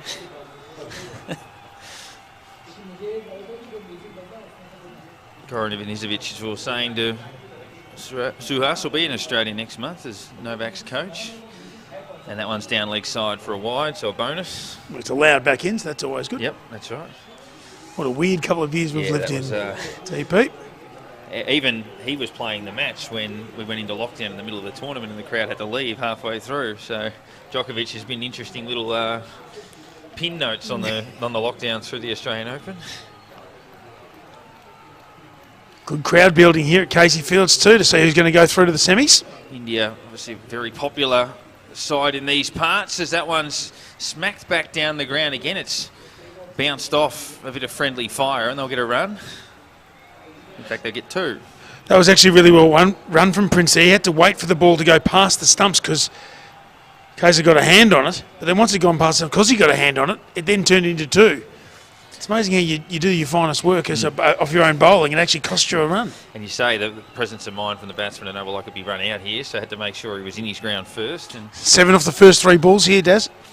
yeah, they got the bonus from the wide in there. It's a good over. India's run rate nearly 6.5. That one's hit in the air. Keeper getting around, dives, and it just eluded. In fact, I think it landed in the fingertips, and normally that's when the glove would wrap around it. But it's spilt again. 4 drop catches. Is that full stretch? They're going to pay for their end-of-season trip on this innings with $2 coming from every drop. It's a good effort. It was a really good effort. He just couldn't get the roll in because he was at full stretch. He couldn't cushion the blow with the other hand, which you see the best of the best do naturally. It's something you've got to practice ad nauseum. Normally the mitt would almost be enough there, but not quite. Swing and a miss outside off stump, but well wide of off stump, so you'll have to bowl that one again as well. Ned Kelly Sajjad not happy at all with that, but thinks he's been robbed by the umpire. Such is life. 3 for 115. Maybe he should have played for Victoria a few years ago. Yeah, that's right. Before they abolished that name. Doesn't have quite the same ring to it, Victorian cricket team. No. So continuing from the broadcast end, still 2 to come in the over, and that one's down leg side, well down leg side, and the keeper did well to, they will actually get 1 extra, but he did well to stop that being 4 extra. So they'll get a couple for that. This is becoming quite an expensive over. 2 wide, 2 1 wide, and an extra one there as well. So it's going to be at least a 10 ball over. It is, and this is the over that you've got to get out of this somehow for Sajjad Kaiser. There's no use worrying about where the wide line is. He's got to bowl full, he's got to bowl straight, he's got to bowl to his field, he's got long on, long off back. That's where you need to be bowling it. 2 runs away from 100 partnership, which certainly the first of the event, as that one's lifted over the onside. They'll get the 1 and not the 2. Certainly. Prince didn't really run that one like he wanted to come back there, did he? Peru was interested, but not Talwinder. So a 99-run partnership. And the other point to make, not only is it a 99-run partnership, they came together at 3 for 19. Yeah. We're in trouble during the power play. That was the 5th over. And here we are in the 18th over with 1 ball remaining, and they're still there. And India was a powerful cricketing nation, staring at elimination from the tournament really at that point, so a bit of pressure on, and they'll bring up the 100 partnership with a drive square of the wicket, and finally Shahid Kassir gets out of the over. Conceded plenty, 3 for 119. 13 from the over, 3 for 119 with 2 overs remaining. All of a sudden, about 135, 140 mark, which you think would be unassailable. We thought that in the first game, it wasn't to be, but the way that World 11 batted yesterday, the heavy reliance on just a couple of players, they may get away and then it's okay, but they'll certainly know what they need to win by to get through to the semi-final. So it won't be 20 overs. No. To get their net run rate up, that's right, they're going to need to win. And Pakistan are interested observers as well too, because it is conceivable if this match went right down to the wire that somehow the maths could fall that both India and the World 11 get through and Pakistan don't. The margins are very tight there for that, though. Pakistan will probably be okay based on who loses this match. This is why we have our co-presenter, Gainwright Accountancy. Yep. We like Gainwright Accountant. They've got plenty of work to do with their numbers. The abacus is out. 2 overs to go. So Irfan again, the big man, as that's turned around the corner. They didn't get a great piece of it, and they'll just get 1. I've been trying to think of who Irvin Jr. looks like when he runs in. He actually runs in like Nick Kyrgios. Yeah. There's a Nick Kyrgios run. Let's have a look at him when he comes in. Big man, gangly, but determined, and doesn't. Yeah, he's got the walk too. He's got the Kyrgios strut. Yeah, he certainly does. Sadiq, the Pakistan captain, has just popped in to see what's going on. Nervous walk. Yeah, interested observers for sure. Full toss, smacked back down the ground. Again, not driven absolutely fluently, and will only get 1 for it. Elaine doing the fielding. Who'll play a role with the blade. Irfan Jr., big man. And yeah, definitely got that sort of Nick Kyrgios has just served an ace and he's walking back to the mark for another one. Another one you'll see a lot of in January. Prince 65 from 56, Gore 39 and a runner ball. This has been a super partnership. And that's driven straight to cover. They'll take on the throw. The throw doesn't come. Because neither long on nor deep mid wicket moved an inch backing up. So, I mean, I'd probably still throw it because you'd back yourself to hit the stumps. But you've got to have the old team. What can you do to help your team every ball? They switched off as soon as the ball didn't come near them, and that has cost them the chance to break this partnership, get a new batter out there. That's right. He's got to make the decision, wicket or 5 if I miss. Well, it would have been 5, though, on the boundary line. Oh, yeah, they might have eventually stopped it, so they would have got a couple more. And that one is dug in short, tries to pull it, gets through him, and no run. As always, it's just the little things that make the difference here. And it's a difference between, say, 125 and 140. Yeah. And that, as we've seen, 5 penalty runs made a difference the other night. Well, if they broke this partnership at, I think it was 3 for 67 or thereabouts when the first catch was dropped, how different does it look then? The second of the 3 was the hardest. The first and the third should have been taken for sure. The run out was a big chance, as you say, had all 3 stumps. And not far away. No, and he would have been out by a long way. He wouldn't have needed to send that up to us, and tries to play the little ramp, misses on the way through to the keeper, whose fumble helps them get a run. And it is a bye. So that goes against the keeper. I must say, though, their intent out in the crease has been to score every ball since they came together. 3 for 19. You can go back into your shell. They've actually looked to score each and every delivery, and that has changed the mentality. It's changed the complexion of this match completely. And Puru's strike rate would be 95-ish, and Telwinder would be up around 110, 115, so scoring at a good clip. There we go, 115 and 95, so not bad. Our accounting team have confirmed those numbers for us as well. No, that was just the orders for how many bats he needs to fix when he finishes work here.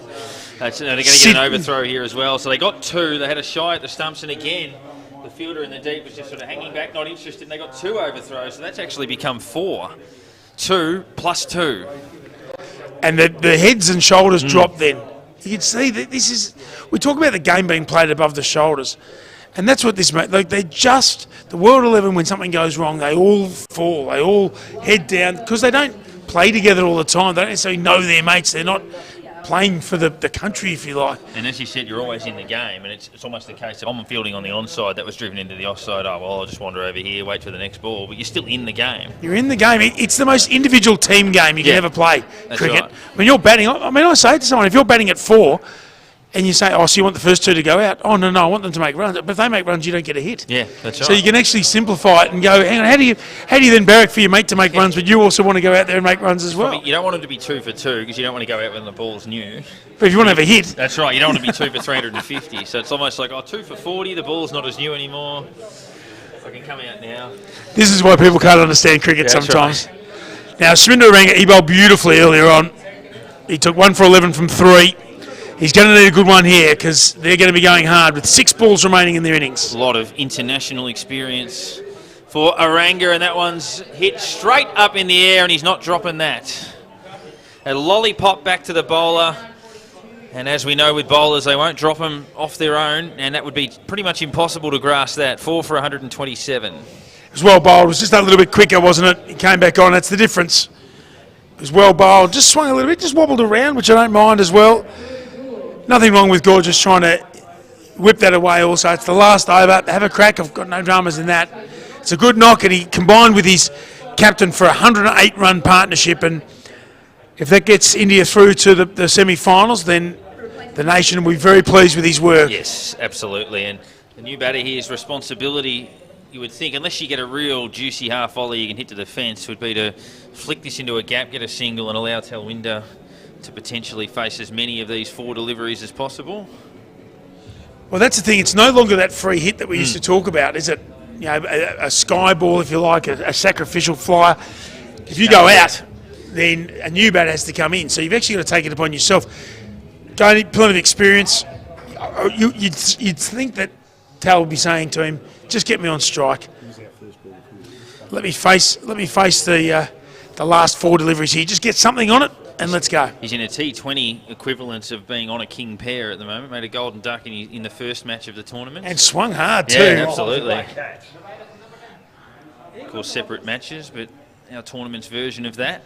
Aranga, who's picked up 2 for 11, comes in, bowls that nice and full, and he's done his job. He's just turned that off the square for a single, and it allows a chance for Talwinder to face as many of these 4 as he can. Done his job, but I'm not sure that was the job that he was wanting to do. He's trying to whip that backward of square for 4.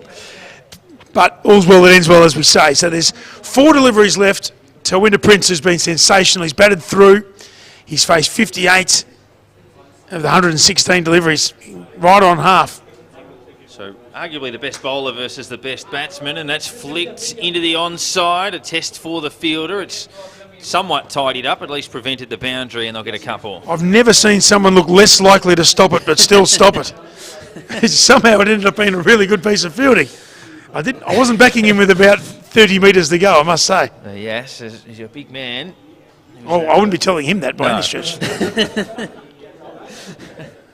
So Aranga with 2 for 14, final over again to Talwinder on 72. Good shot, delivery, but a little bit too straight, and Talwinder just had to help it on its way behind square on the onside. Beautiful timing and a boundary.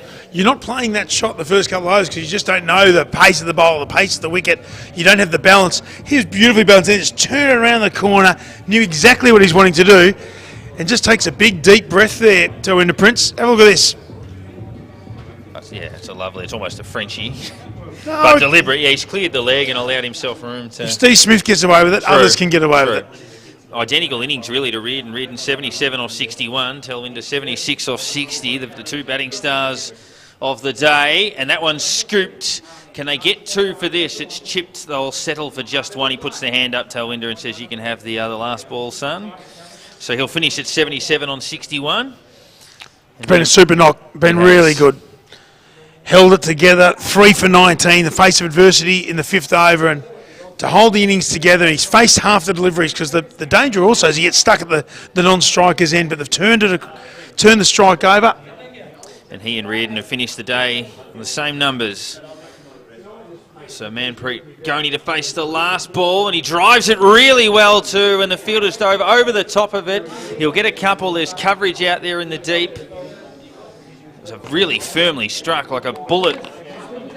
3 off 2, so he'd feel that he's come to the crease in pretty good nick, and the innings ends at 4 for 137. So we're left with practically the identical scenario to the first match. Australia put 137 on the board and set Afghanistan 138 for a place in the semi, and India have done exactly the same thing.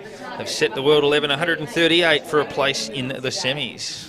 A great result for India given they were 3 for 19. Pete, your thoughts? India, you'd say, would be favourites based on, I guess, what we saw from the World 11 with the bat the other day. But also for what we're seeing with India with the ball. Yeah. And they will go out knowing they need to defend a pretty good score. They go out thinking they're defending 100, 120 there. You can attack, but you can also defend a little bit. You can play off just a touch, and I think that gives them a bit of breathing space. I think India are well on top of this game, but the big but is the World 11 can't bat as poorly as they did for a majority of their innings last game. So they will come up. They've got a point to prove. They've got a place in the final. We'll find out how many balls they need to do this in to get through to the final. Remembering, if the World 11 does win, all 3 teams will have 1 win and 1 loss. So it will come down to net run rate. So we'll work that out before we get into the chase. Most importantly for India, though, as long as they keep the World 11 to 136 or under, they're through with 2 wins. One thing we can say is the net run rates are extremely close to the point where it's really a case of winning you're in. It takes something quite remarkable, I think, for Pakistan to be eliminated if the World 11 were to win this match. It would probably knock India out of the tournament. But we'll go through all of that for you shortly. World 11 need 138 to win. Talwinder Prince giving India a very good chance of remaining unbeaten in this tournament. Back for the run chase shortly.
Well, the Indian team have finished up batting, setting a target for the World 11 of 138 to get the win, and I'm joined by Prue Gore. How are you? I'm feeling good. I'm alright. Yeah, you looked great out there. Part of that wonderful partnership, of course, with the captain who spent the whole time out there.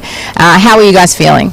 When I went in there, obviously the situation wasn't that great, so we just talked with each other and thought that we'll just build a partnership, we'll reset and start with singles and doubles, and then my plan was just to give him strike as he can hit the long ball, so I just executed my plan.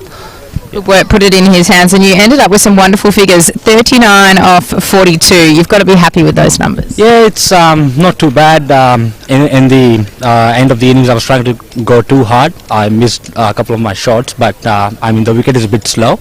It's better as compared to the other games, but I'll take that. Now, we saw a very similar target set this morning by the Australians who ended up losing, so nothing is guaranteed. You've certainly got your work cut out for you here. What are you expecting the World 11 to come out and do? They got a good couple of players. They go hard. They're going to go hard at us in the start, but at the same time, we have made our plans. If we execute our plans, so we're going to win this game. There is a lot on the line. You guys need to win to guarantee your spot through, and if you lose, the run rate from all three other teams will come into account, so you've got to go in with that plan. What are you planning on doing? We're just going to stick to our plan, just bowl and hit the deck hard and field well.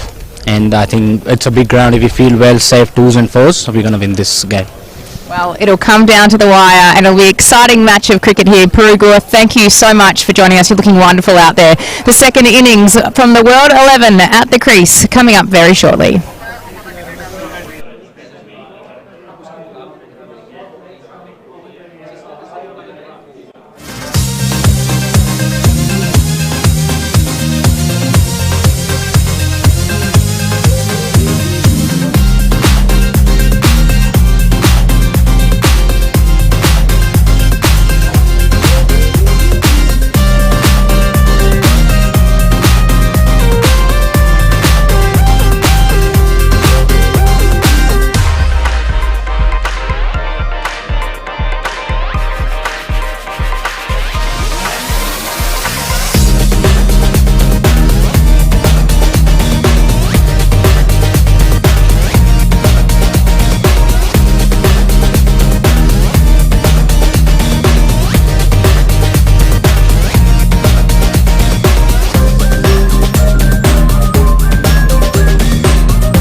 So do you do any of the AFL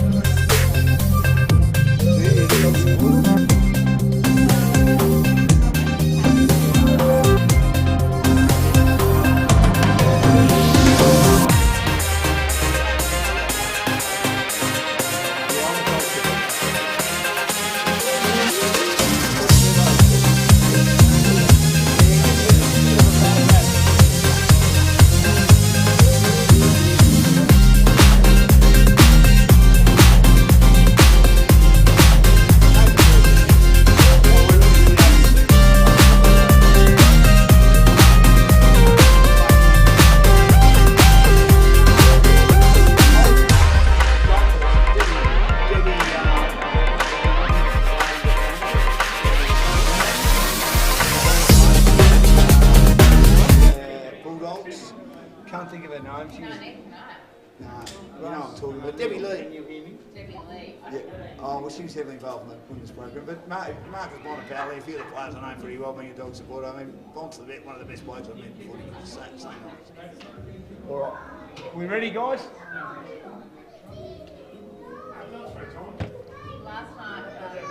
You want to check with your mate, make sure we're ready to go?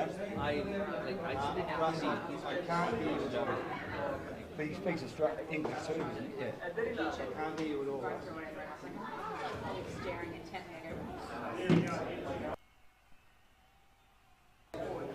Incredibly, as Darren Parkin said, it's the same target confronting the World 11 that confronted Afghanistan, who got the job done earlier today. India making 4 for 137, Australia made 9 for 137, and ironically, Talwinder Prince, who was the star with the bat, made the same score as Nathan Reardon, who was the star with the bat for the Australians, 77, and he batted right throughout the innings. Great support from Puru Gore, the grade cricketer in Sydney, made 39 off 42, and so 4 for 137, and the big fella Mohammed Irfan Jr. 2 for 21. Suhas, have they got enough? It's the big $1 million question, isn't it? You put me on the spot right away.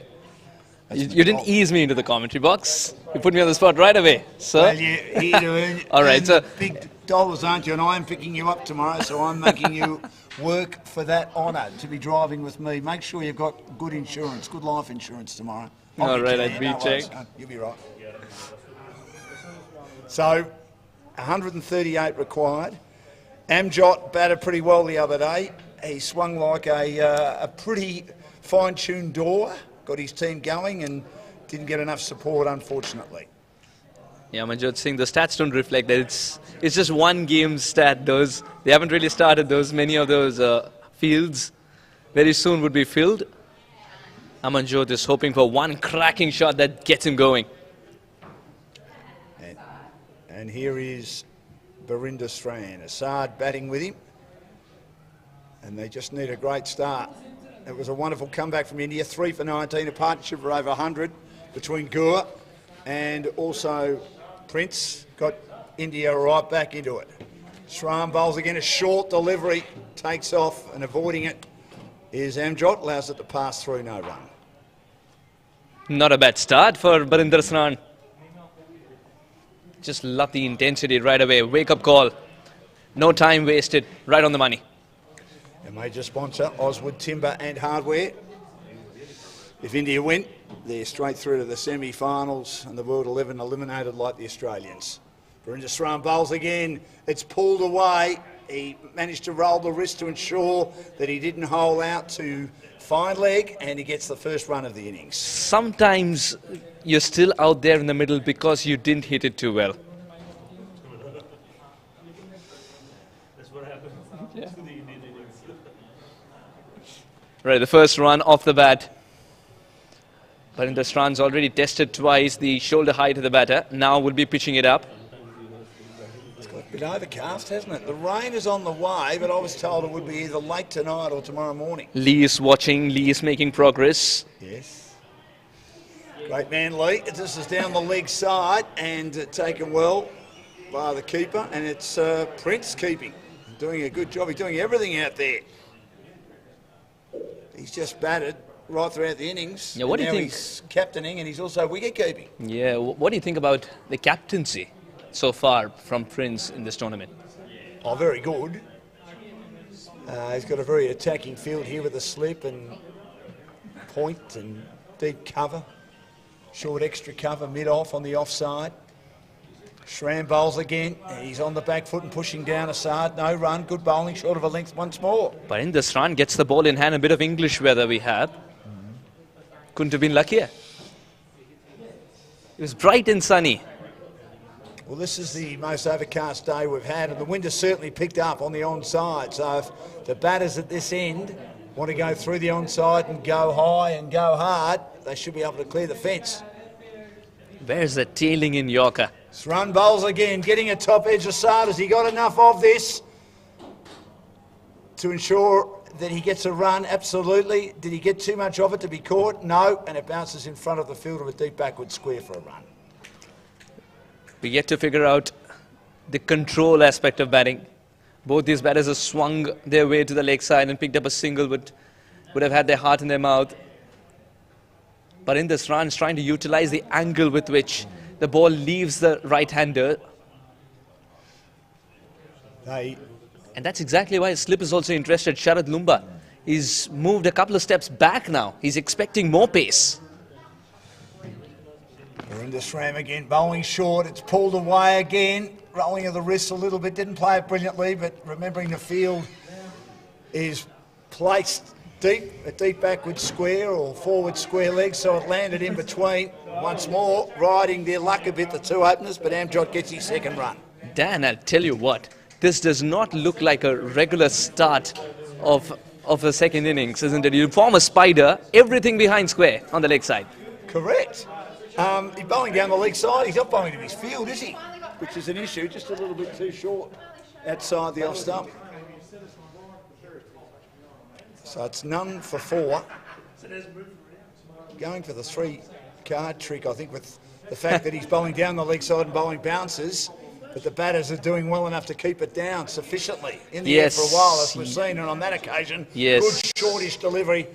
Had him jumping on the crease, Assad pushes into the offside, no run. So first over gone, none for 4.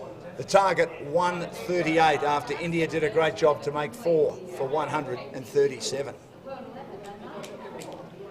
Amanjot was a little concerned about the footwear of Barinder Sran. He was checking if there were spikes because he doesn't want the pitch to deteriorate as they come out to bat. Well, there can be spikes, can't they, on the turf wickets? My son's he plays on synthetic. It also depends on what the what the tournament's rules are as well. Okay. That's a good question. I didn't check that. Okay, there are spikes indeed. There are spikes. Still, Amanjot was concerned about something. What would it be? Oh, something came off the boot. Right, okay. 8 cameras, 16 cameras, 32 cameras, doesn't really matter. We've got Geeth watching, we've got everybody watching. We've got our scorers next to us have been outstanding, and they've said that something came off his boot. He's just trying to help him out, so nothing untoward there. Stephen Wigg, your man from Florida. My man from Florida? Yeah, he's in again. And I'm from India. Close to the body, and all he can do is jam down on that Amjot, a good delivery. No. I'm from India, and Stephen Wigg is from the eastern part of USA. He plays for the New Jersey Stallions, and New Jersey is where he's put up. Keeps going to Florida, though, because... I know that. I mean, that's what I'm saying. That's where the sport is. We've mentioned it before. But he does come to India. He comes to Delhi as well, trains at the Puru Academy in Gurgaon. Here's Stephen Wigg again. Moves in. He's got the headband on. This is down the leg side. The lovely leg glance. The Dan Lonergan specialty shot. The only shot I can play too. I think we should have one on one of our off days. What do you say? Commentators 11. I'd love to. Amanjot 3. You bat me at 11. Assad 1, and it's none for 5 in the second over. So how many cricket teams do you reckon there are in America? A lot of them. A lot of them. Cricket's played 365 days because it's a huge country. Wow. So in case it's snowing somewhere, you can always have the option of moving elsewhere. Like a place like Houston where it gets a lot of sun. Here's Wigg. Beautiful delivery right through Assad on that occasion. Too good for him. And he practices the shot. there's something with the risk that a Wig is up to here. It's something that he's generated. It's something that he's started to do once he's landed in Australia. The snap of the wrist, what is it about? What does it do? The ball after pitching, it moves laterally. Why? So obviously he was born in India, but spends most of his time playing cricket in America. Yeah, but he grew up. Hyderabad. Here's Wig again. And Assad driving, but straight to deep cover, no run. Slightly over pitched, but he's bowling to his field, which is the most important thing. So why did he choose America? Has he played elsewhere as well, outside India? I don't know about his tours though, but he does spend a lot of time in India, in Hyderabad and in Gurgaon. And of course plays a lot of cricket in New Jersey. Now the thing about New Jersey cricket is, apart from few chosen grounds, the grass is thick because the county doesn't allow you to cut the grass, as it's a multi-sport kind of a situation. For the other sports you require more grass. Good running here, and then Wig with fancy footwork tried to run out Amjot, but Assad and Amjot managed to go through for a run. On the back foot then, good bowling by Wig, short of a length, putting the batters on the back foot straight away, and they managed to get a run as they scamper through. You're just completing my point. So what that does is the batters are forced to hit up in the air. You can't get value for your runs if you hit it down the ground because the grass is thick, the ball won't travel. So as bowlers, you're at an advantage because you know the batter is going to play a shot which is a little risky. The fielders at the edge of the 30-yard circle never take a start. What about the pitch though? How grassy is it? We'll get to that in a second. Here's Wig again. He bowls and field for LBW. Umpire says not out, or was it bat onto pad? Well, look at the replay. I wonder whether they're looking at it. There were two actions. He was looking to drive, and luckily the pad was in the way. Otherwise, it might have bowled him. He's asking some questions here, Stephen Wig. 2 overs gone, 6 without a wicket. Just 2 of Stephen Wig's over. Excellent start. Maybe it pitched outside the line of the off stump too, but it was an excellent delivery. He bowled well. Isn't it difficult to get the batter to become a candidate for LBW when you're trying to attack him from that angle? Little bit. I've always said when you go around the wicket, it's always hard, but... But it seems to be the plan. Even Barinder Sran did the same thing. Yes. They're testing the back foot play of the batter here. One batter is succeeding very well. That's Asad. Both of them have played 6 balls apiece. None for 6 is Barinder Sran. They must win this, the World 11, obviously. We'll look at the net run rate at the very end if required. Barinder Sran bowls again. It's in the air. Should be caught. And it was onto him far too quickly, and all Assad could do was steer it into the offside. And Chowdhury's taken a very good catch. And we would describe it here in this country like a mark in Australian rules football. He jumped up and took it cleverly at short cover. And it's 1 for 6 now, the World 11. Assad did not look comfortable, and he's out for 2. Felt that he was a little early into that shot and immediately knew that he was in trouble as well. It wasn't the easiest of catches for Chowdhury as he saw it balloon over him, and it's a difficult catch when it's over your shoulder. He's stretching now, but he had his hands in the right position. Here we go. Let's have a look at the replay here. That was a very good delivery indeed. When you're pitching it short, you want to trouble the batter, slightly away from him, and yes, fantastic catch. Nikhil Chowdhury. He was a little surprised as well because sometimes the ball pops out when you land.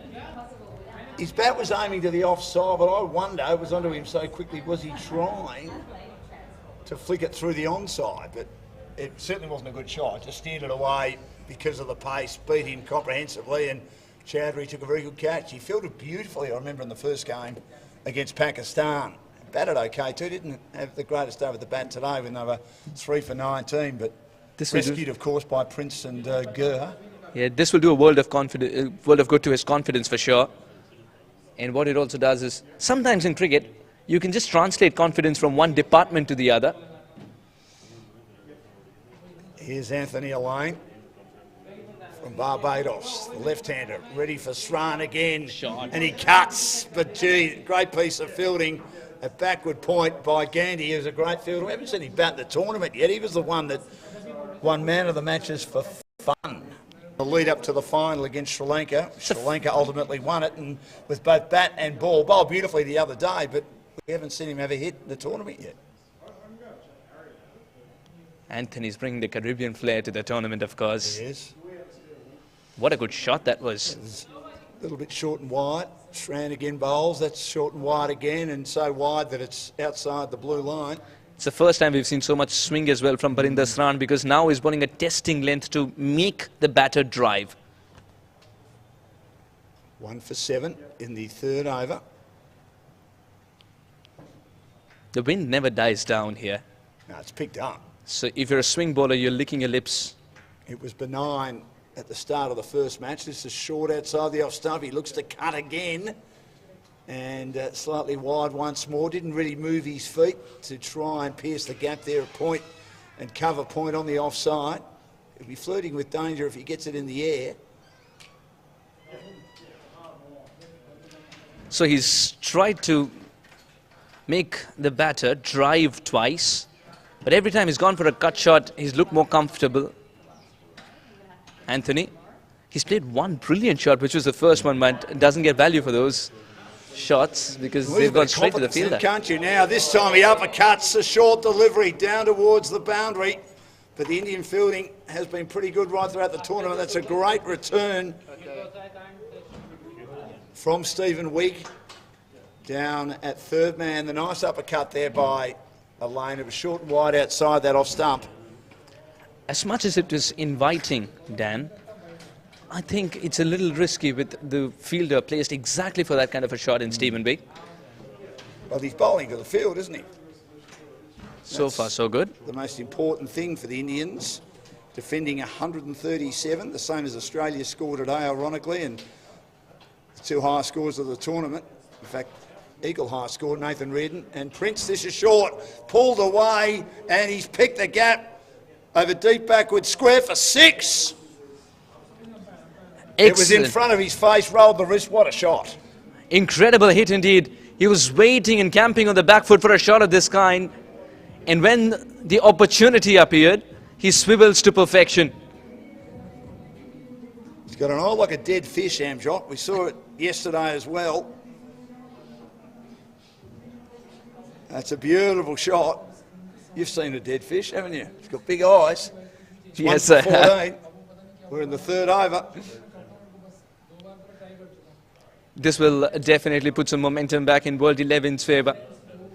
They were waiting for one shot to connect, and Amanjot is a man brimming in confidence now. He batted well yesterday, didn't he? He got his team going, but they didn't get enough support.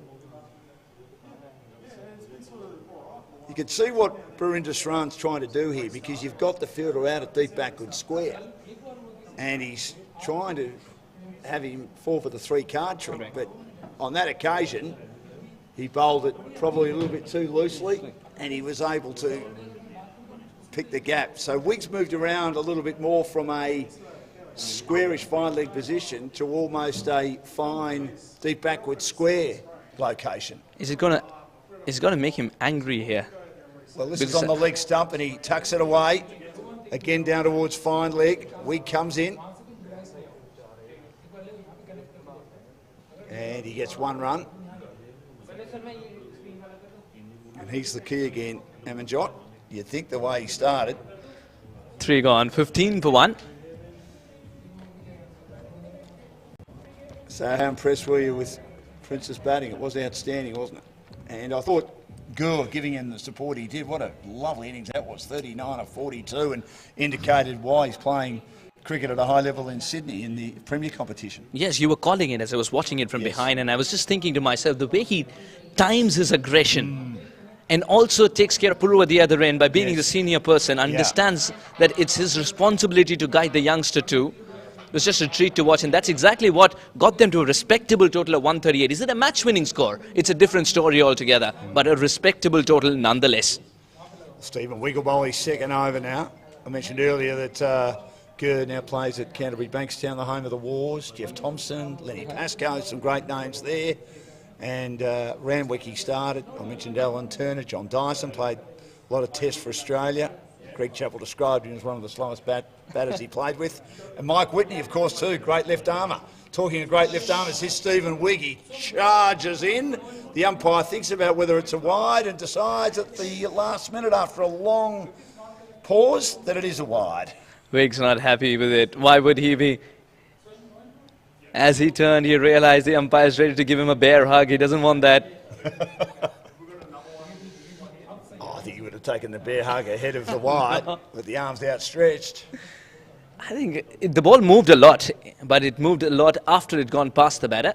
1 for 16. Weak bowls again. This is swung over the top with brutality to the boundary for 4. One bounce over the rope. That's what it's called, Daniel. Goes into the fence for 4 over the cover region.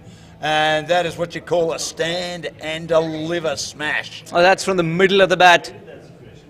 The only thing that Amanjot's a little unhappy with is the fact that it didn't travel the distance. He connected it so well. And how much of the previous shot do you see in this one in terms of the confidence? Now the bat flow is back. Amanjot, vintage Amanjot is back. 14 of 9 now.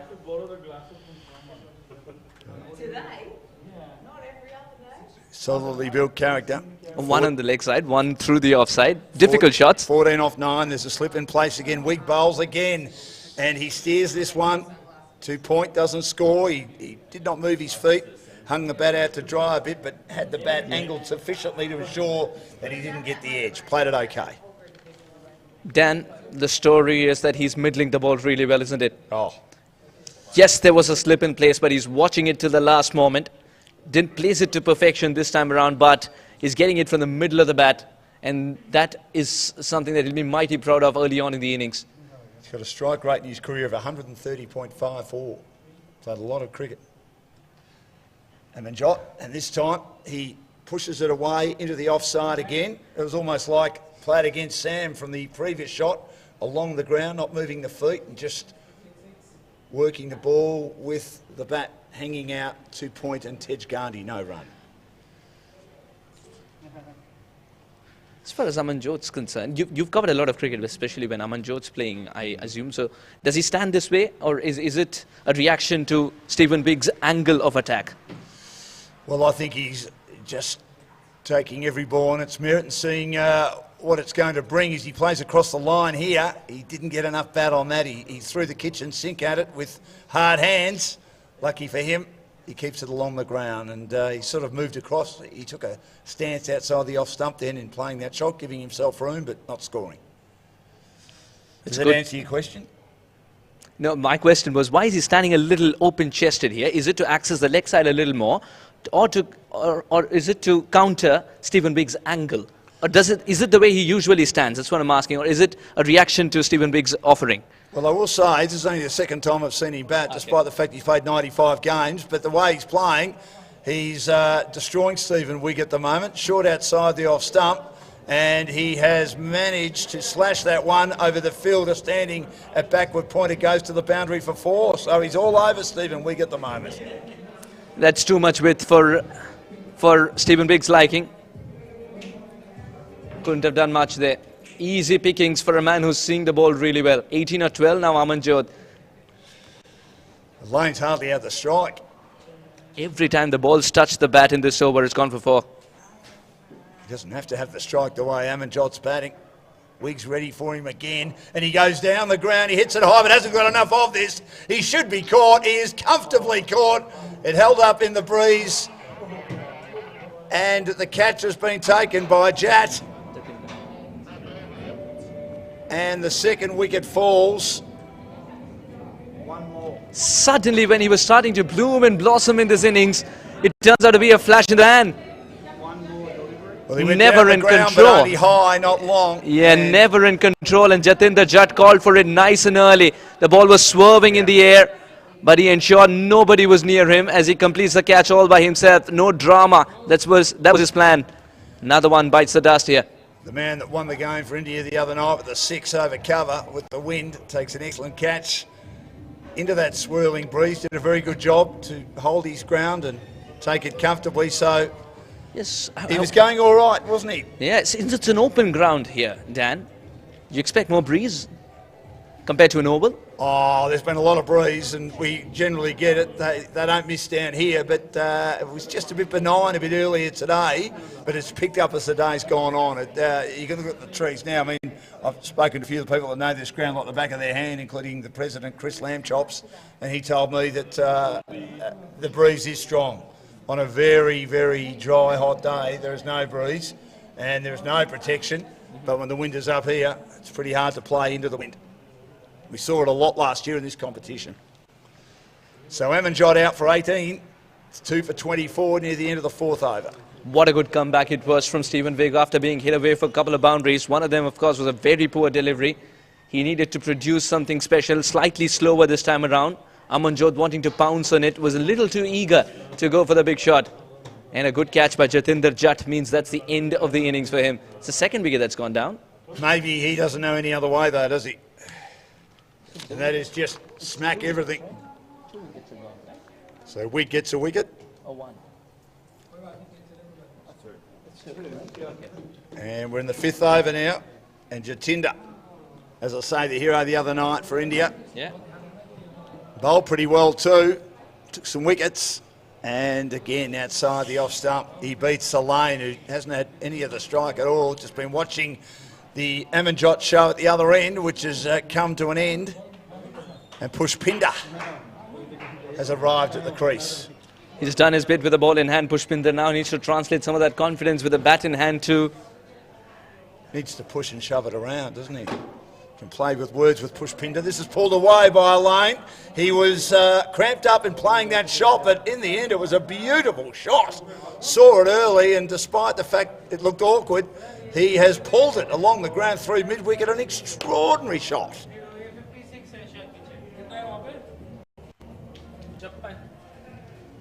Look at this. Great adjustment.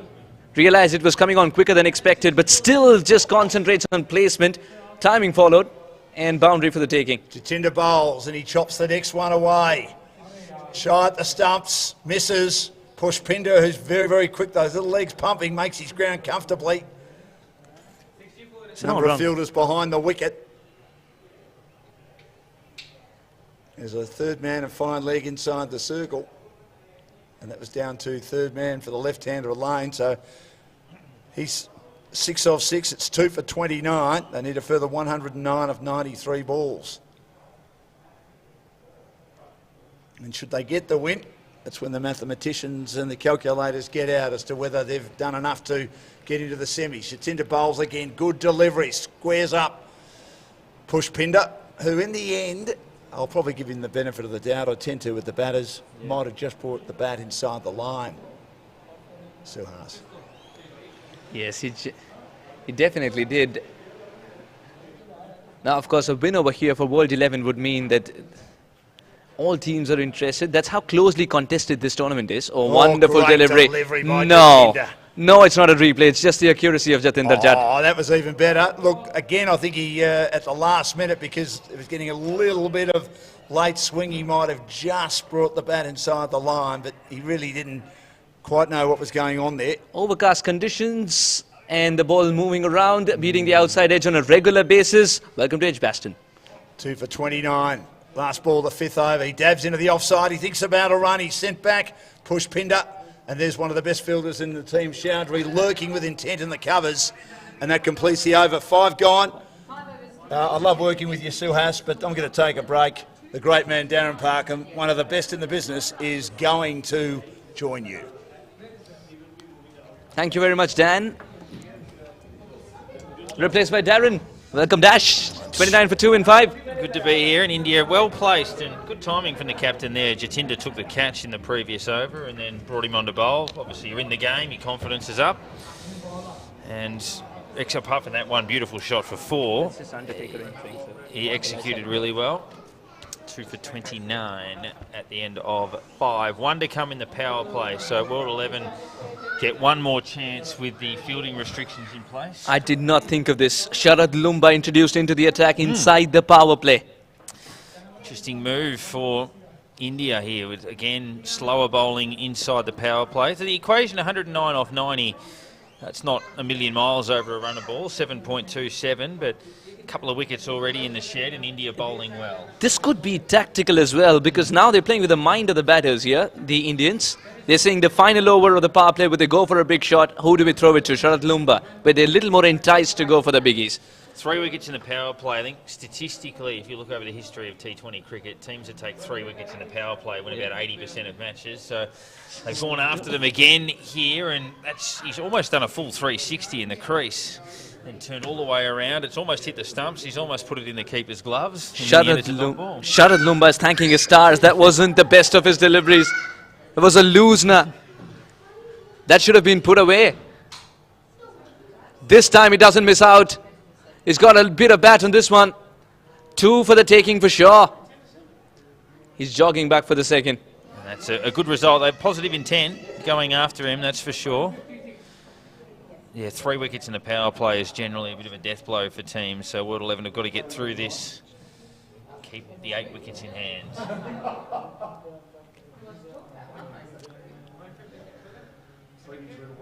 Dan, we started playing in Cassie Fields, didn't we? In Cassie Fields. Yes. Welcome to Edgbaston. Yes. Cloudy conditions, ball It is a bit that way. outside off, beating the batter on a regular basis. Edgbaston, a place where things tend to go wrong for Australia. I picked the wrong one, did I? Should have said Wellington? Wellington or Lords. We've got a pretty good record at Lords, although this is obviously it's a bit far removed from Lords. Yeah, Wellington, not a bad venue. Very windy, Wellington. Yeah. Beautiful cricket ground. The Basin Reserve in Wellington.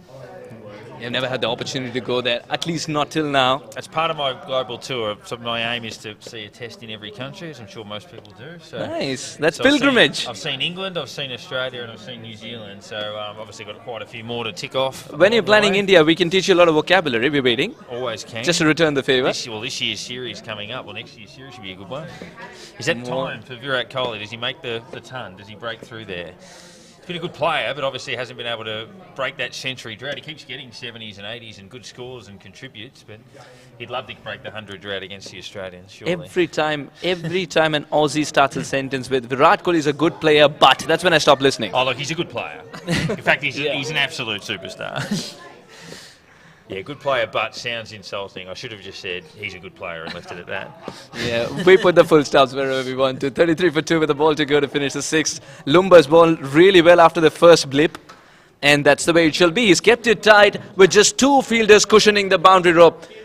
And you see the batsman there took about 3 steps down the track and then defended it. So a bit of intent. He tried to wrong Michael foot on. Clark? Yeah, tried to wrong. Yeah, Michael Clark was a master. at Ravindra that. Jadeja? Do you remember anything there? Yes, absolutely.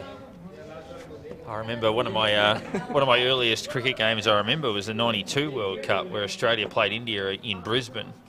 Dean Jones made 90, and then India were really well served by a young Tendulkar, and Ajay Jadeja played very well in that match, as did the then captain Mohammad Azharuddin.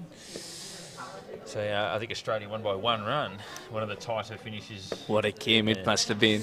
Try explaining it to a 15-year-old. The beauty of a test match ending with a 1-run victory after 5 days of hard-fought cricket. So the World 11, a 2 for 33 at the end of the power play. 105 required at 7.5 and over. Jatinda continues and a wide. Should have been better. Sometimes the wind can be a bane if you cannot control the ball. Jatinda wouldn't mind this. This was more of a loosening up kind of a delivery. Jatinda, the way he came into this tournament, hitting a half-century, picking up wickets at regular intervals. The practice games were Jatinda Jatt's own. Yeah, certainly. Oh, and that beats the outside edge. It was rising and going away. Good delivery. And good response from that wide, and yeah, he shapes as a really important player. If India get through this match and progress to tomorrow's semi-finals, he's going to be instrumental. I think the idea here is to not apply a lot of pace. Let's just float the ball up. Like that. That's what the captain would be telling. Do you feel? Definitely, I think. Don't give them... A lot of those, the quicker balls have been the ones whipped away for 4. They've struggled to generate pace out of the wicket. You can use the pace of the bowler, but if you've got to create it yourself, they're having problems, both sides being able to do that all through this week. The equation's getting tighter here, 104 of 82. They need a boundary. They'll get a single there, a sharp one, mind you. Good running. Kohli was interested in getting a direct hit. He's one of the most seasoned campaigners, Kohli again, international quality. faced the last ball of the innings for India with the bat. Came in very late, 3 not out off 2 deliveries. Strikes the ball really, really hard, doesn't he? One of the hardest hitters of the cricket ball. I'm told I'm horrible at lookalikes. You'd know more than me. Ghani, is there a little bit of in the face, MS Dhoni in him? In the face. Or do you not see that? I'm told I'm bad at it, so it's okay if you don't. All I want to say is I do not want to borrow your glasses. Again, stepping down the track positively, driving that. They run the first hard, but they'll only get the single and play it with sufficiently soft enough hands to get to. Maybe because of the haircut again, because he Maybe, wasn't this way when he was playing for India. No, that's true. That's So true. Dhoni and Ghani takes turns to use that haircut so that you don't get confused. They just text each other and say, I'm done with it now, you can have it for a few months. I'm waiting for Ghani's mohawk now. Dhoni did it. He did it? Yeah, Dhoni did it. Pulled it off really well at the IPL. What a Well, player. what a good delivery. Half an appeal, but not too interested. Yeah. When was the last time you saw such a polite appeal? Not exactly in Australia. We haven't seen it any. Probably, you'd think in English county cricket there'd be a few. Excuse me, sir, how was that? So, approaching the end of 7, India getting on top, that required run rate creeping towards 8, which is sort of alarm bells territory. Only 3 runs from this over with 1 to come. Beats the bat again. Very good delivery. Very good over, and none for 8 for him. It's 7 down, 2 for 36. What an over this has been. What an over. He has more protection in the deep since the power play restrictions of the first one are lifted. Jatinder comes up with eggs and 2 toothpicks in between. This is an excellent over. Might bring in Pete later at the end of this, the 7th over. And Suhas will jump back in for the closing stages of the innings where it's going to get nice and tight, you would think. India at this stage looking pretty good. 7.85 and over required from the World 11, who were in a reasonable position with the bat yesterday at 2 for 69 before it all went disastrously from that point on. Can these two carry them a fair way? 2 for 36. So it looks from our broadcast end for this 8th over. It's looped. It's just down leg side. Doesn't have to be far for it to be called. You say that their innings went disastrously after they were going beautifully. They lost 7 for 8, Daz. Is there a word worse than disaster? There probably is. Not that you can use... Catastrophic, maybe? Well, I was going to say not that you can use accurately on broadcast. And that's cut away. Good shot. And That's it a is great good shot. He's got it through the field. That should break the shackles for a little while. Obviously, they were tied down. Sharad Lumba bowled the last over of the power play, somewhat surprisingly. He's got a second one here and conceded a wide, then a boundary. It wasn't necessarily all that short or all that wide, but just jumped onto the back hoof very quickly and smashed it backward a point. Really good placement. Didn't try and overhit it. It's looking good here, Lane. Looks like he's got something to prove. And you were surprised he didn't open the batting. Came in reasonably early due to the loss of wickets. That's tucked into the onside. They are a decent chance to run 2 here, but lightning quick in the field denies them. There's just certain players that you see and you look forward to watching again, and Lane's certainly one of those. He looks like he's got all the shots. He looks like he's got plenty of time. He's got great balance. Doesn't try and overhit the ball, but when he hits it, it stays hit, as we saw with the cut shot earlier on in this over. That is one of the great cricketing expressions. When he hits it, it stays hit. And a potential match winner, and they need someone to separate from the pack. We've had 3 brilliant innings with the bat so far today. I still think it's a better saying that he knows where his off stump is, considering that it doesn't move for the entire innings. It's a bit like in football where they say knows where their goals are. Yeah, they're the big 4 posts at either end, mate. They'll still be there at the next centre bounce. Probably they're still there now, actually. 2 for 43. Lumba continuing around the wicket in a quicker delivery that skidded on through, and he gets the breakthrough. That was noticeably quicker than everything else he's bowled in the over, and it caught the batsman by surprise, and it's 3 for 43. That is really good bowling. That is top quality bowling. He started with a wide, just down the leg side. He got hit back with a point for 4. He bowled what looked like the same delivery, but with the same action. But watch how much quicker this goes through the air. Flatter, quicker, on with the arm. That's really well bowled. He knew as soon as it came out it was exactly how he wanted it to be. That is superb bowling from Sharad Lumba, and quite deservedly gets his first wicket of this innings. It was the classic setup back in the day where Shane Warne was bowling to Alex Stewart, and he bowled a really obvious leg break, and Alex Stewart backed away and I think cut him for 4. Then bowled a ball in the same spot, but it was a flipper that just skidded straight on and bowled him, and it felt the same way where it's like, I'll concede this, that's fine, make it look obvious, and then how about this one? Well, I mean, coaches talk about buying wickets, which you don't often do, certainly not in T20 cricket. The less balls you have to defend, the less time you have to do that. But that was a beautiful setup. I mean, he didn't mean to get hit for 4, but he knew he had that ball in his arsenal, and that's a fantastic delivery. That is top quality bowling, straight through him. And Elaine was looking good too. He can certainly bat. He certainly can, and he departs. Mohammad Irfan Jr. in at 5. Does have the big levers, and he curls that one through mid-wicket. Very wristy shot, gets off the mark immediately. I know who he looks like. So I said that he had the strut of Nick Kyrgios earlier on. I've finally worked out who he looks like. He's an evil guy in a Bond movie. When James Bond goes over to India, and the big guy... Not Jaws. Yeah, not Jaws. Who plays... There's a guy in But Happy Roger Gilmore. Moore is eternally scared of this guy. And he in looks... multiple films? Oh, my goodness. This is... I'm going to have to go off commentary here. I need to see who this guy is. This is identical. I'll tell you what, though. The Bond villain wouldn't bowl as well as Irvin Jr. bowled earlier on. I get that. This game is... It's really well set up for India here. They batted really well. It was a great partnership and led from the front, of course, by Prince, who was fantastic. He's now marshalling the troops with almost a bit more authority. Mitch Johnson always said he bowled better after he batted well. Maybe Prince just captains better and keeps better after he's batted well, because he's got that bit of confidence about him. He's led his team for the front, and India are well and truly in front in this game. I feel that's the case. I mean, I often wonder with all-rounders as well, how they, do you need both disciplines working well? Is it rare that they would both be working well at the same time? I mean, you look at, even in the Australian side, Cam Green struggling to make runs at the moment. Does that impact his bowling in any points? As that one's stayed a little bit low, pushed into the offsides, and almost... But see how long on came up there. And that's what the World 11 didn't do. Long on has come up to back that throw at the stumps up, cutting off any chance of an overthrow. It's just little things like that.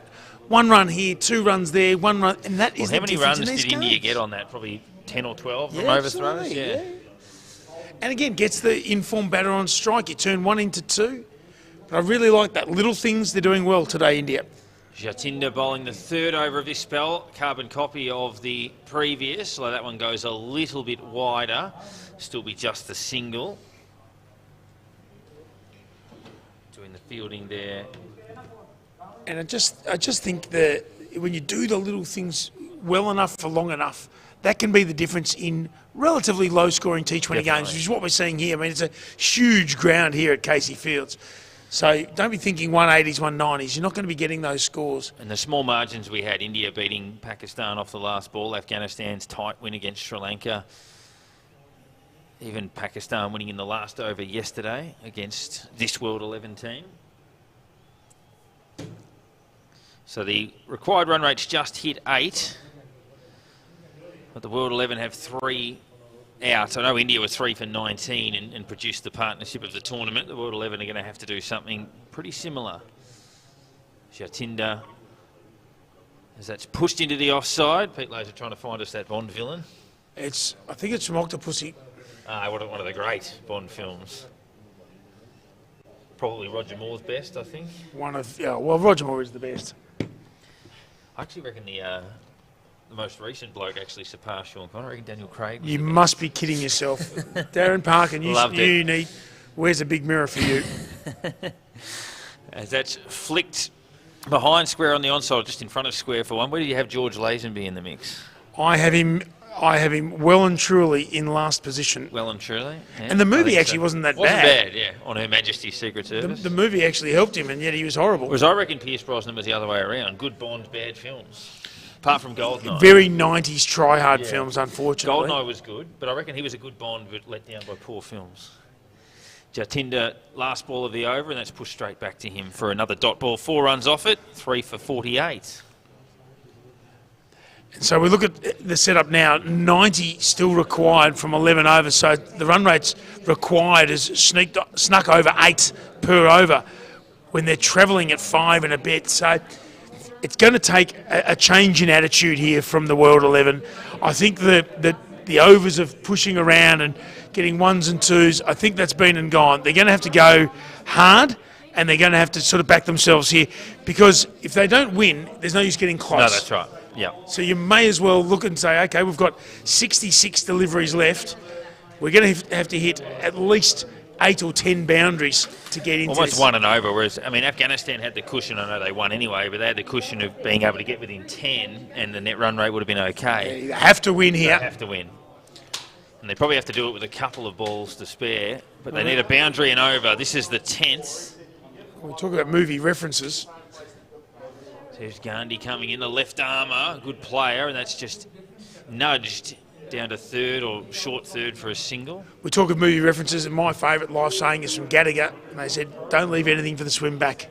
Nice. And the World 11 can't leave anything for the swim back, because there is no tomorrow if they don't win this. So there's no use pushing the 1s and 2s. So they've got to be bold here, and it's got to start pretty soon as Irfan stands tall in the crease, knows no other way at his height, and that's Bold, no run. Bold's a really good description. Yeah. Dave, I like that. That's exactly, because you can't be stupid, you can't be reckless, but you've got to take a chance or two.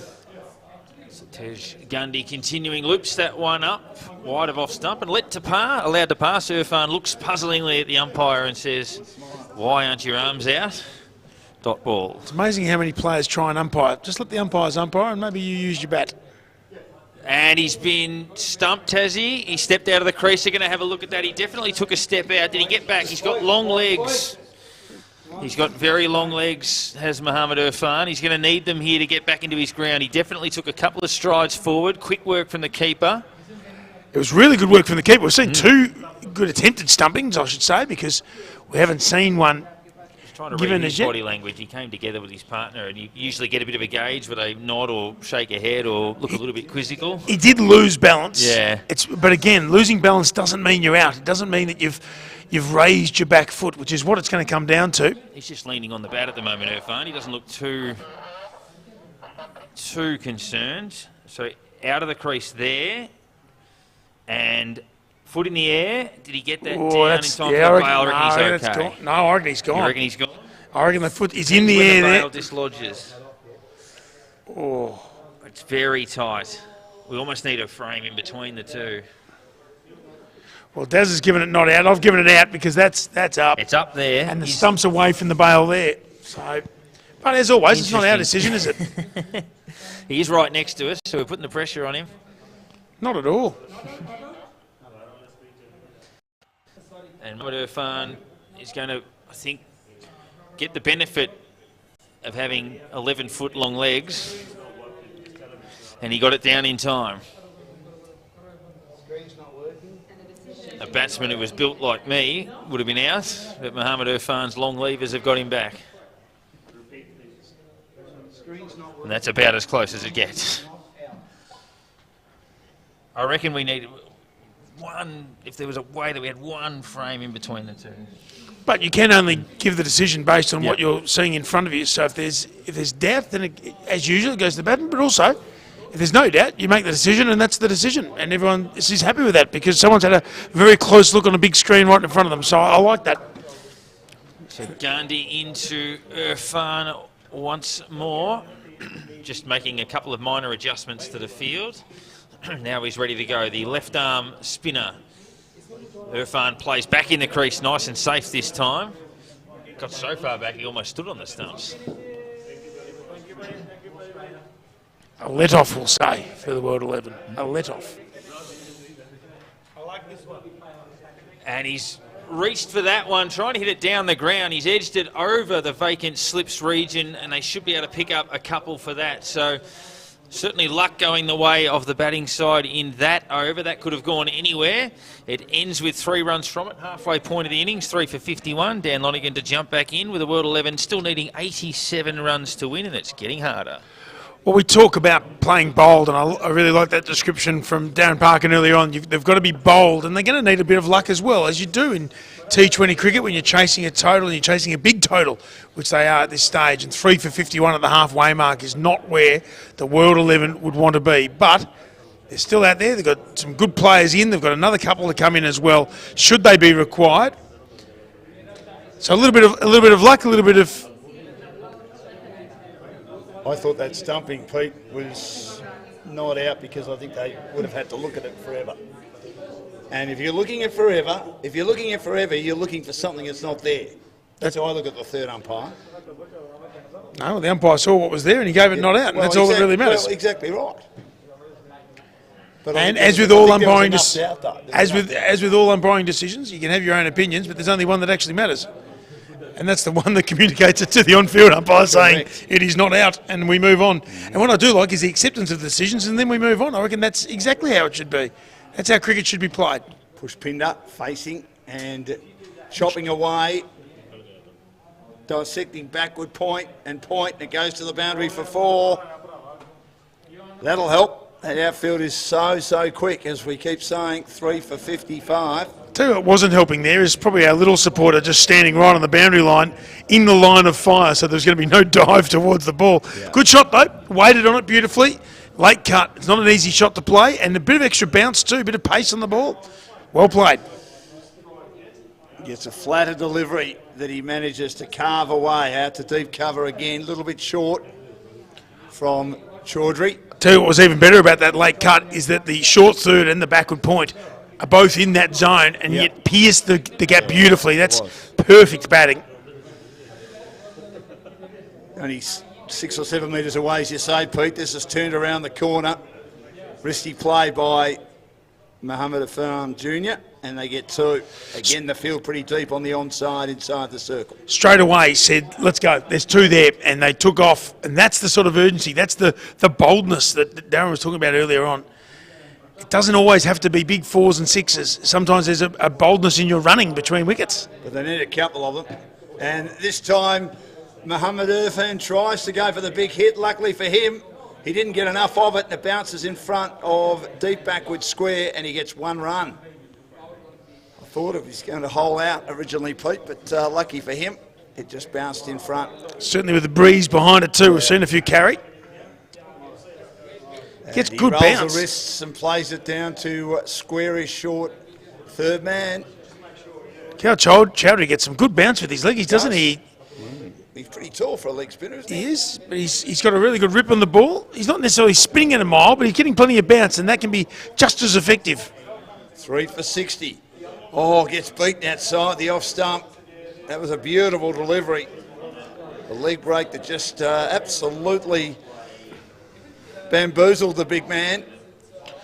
Lip readers around the world were shuddering there for what was being said by Chaudhry. He wasn't happy that Herbert Jr. missed that one. And he was mumbling away, but it's nothing untoward and nothing directed directly at the batsman, so that's okay. 3 for 60 after 11. And a big partnership required here from Pushpinder Giselle and Mohamed Afan. The highlight today, of course, was Prince making 77, got wonderful support. Very impressed with Gua's innings of 39 off 42, and Sam did a great interview with him at the end, and he's playing wonderful grade cricket up in Sydney. So here's Tej Gandhi, so good the other day with the ball, and it's dropped into the offside. Cover is very deep. Have you taken your poster of Tej Gandhi down from the wall after last year, or is it still adjoining on the bedroom? Still there. Looks right in front of you. When I wake up in the morning, I say, "G'day, mate." Is that why he steers clear of you when he sees you around the bedroom? Oh, no, he chats to me every day. He said, "G'day, mate," today. And the other day as well, as that was a quicker delivery right through the defences of Mohamed Afan. He plays with Murrumbina in the Southern Bayside Cricket Comp. They play in the top division on turf. It's a shorter, flatter one that is punched away out to deep cover for 1. There's urgency, but they can't come back for 2. And he go 1. Sam and Pete Laser are showing each other their pictures of their sons, about the same age, I think. That had absolutely nothing to do with what we were doing there. We were back on Octopussy and how Irvin Jr. was actually in the movie, even though he would have been minus 5 years of age. 3 for 62, and good bowling, and he was unable to get much on that, squeezing it virtually onto his foot. It was a Yorker length delivery. I think you're lying, but anyway, we'll move on. This is the 12th over, 3 for 62. It gives us one air, drops into the offside, cover comes in, fires at the stumps. Hit the batsman. And at the batsman as well. Does that look like my son? No, I thought it might have been your son. You're right, looks nothing like your son. Sorry about that. Don't mind the old, you must be lying. That's probably not all that fair, I wouldn't have thought. No, it's the first error I've made. Well, in the last minute, anyways. Yes, yep. it is. 3 for 63, last ball coming Run in. rate required up over 9 now. It's genuinely creeping high. Here's Gandy again. Gives himself room, but all he can do is steer it into the offside. He was short.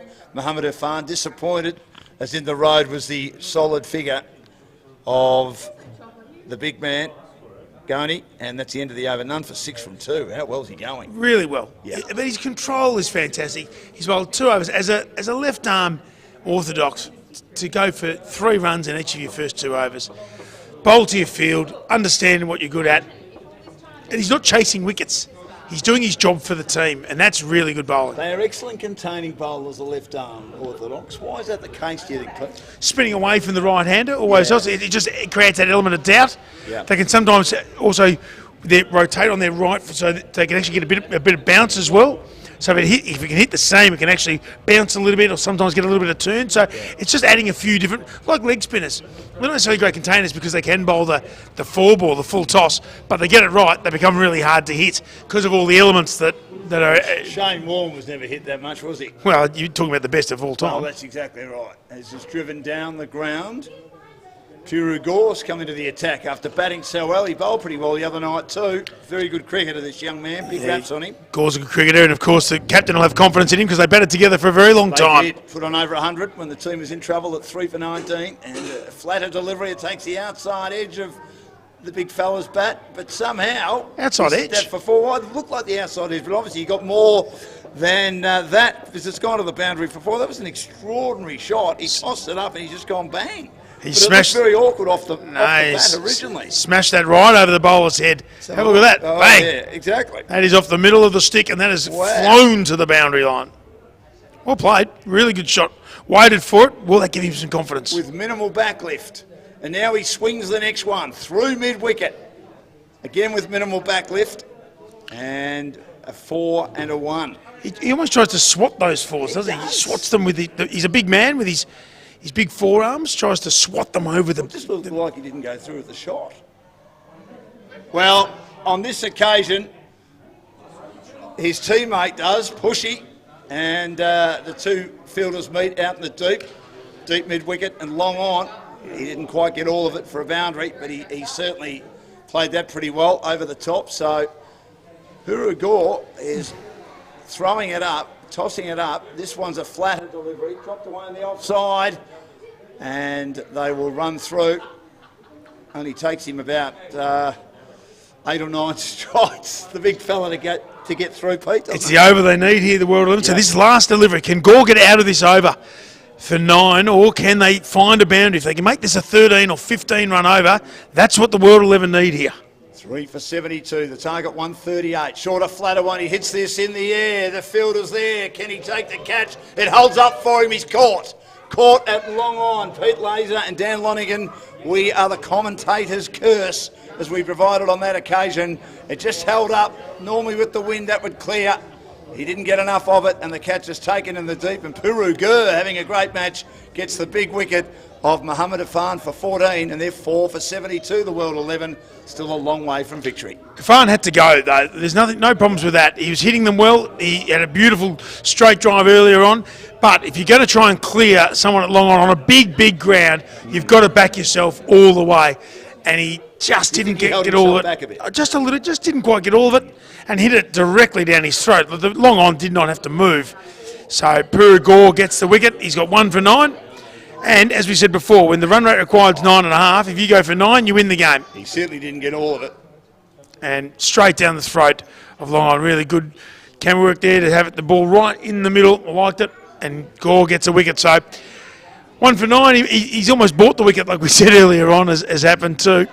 4 for 72. It leaves a lot of work. 66 required from 7 overs as your man, Tej Gandhi, comes on for his 3rd over. And Sajjad comes to the wicket. He struggled with the ball today. They dealt with him comfortably, especially Prince. And we're, 7 overs away. And the run rate required 9.43. Gandhi bowls and bowls on the spot, and it's dabbed into the offside, and there's no run. Gandhi being outstanding again, none for 6. This is his 3rd over. Gandhi in again. Oh, beaten outside the off stump. He had a feel for that one. He's bowling beautifully. He bowled so well the other night, and I reckon the Pakistanis panicked and got out at the other end because he was so tight, in my humble opinion. Now, this is whacked down the ground. It beats going in close at short cover.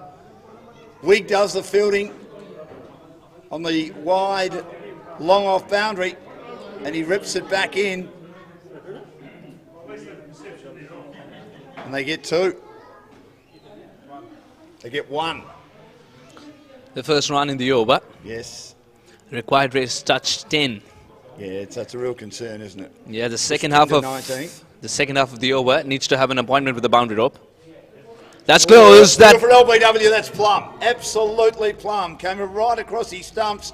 He darted it in, bowling so accurately. He's an outstanding bowler, this man. And Sajjada's out first ball, and now they're in trouble. 5 for 73, and we're well into the 14th over. They need 65 to win, and it's getting a bit harder now for the World 11. An in-form batter walking back now in Sajjad. Would you believe it? I really expected the batters to show more intent. Now you could almost sense that he's going to dart it in. There was a counter sign with the keeper. If you see the replay, that he's going to dart it in, and it worked in his favour. He knew he was a sitting duck there, Sajjad. It's probably the easiest LBW decision that the on-field umpire has given.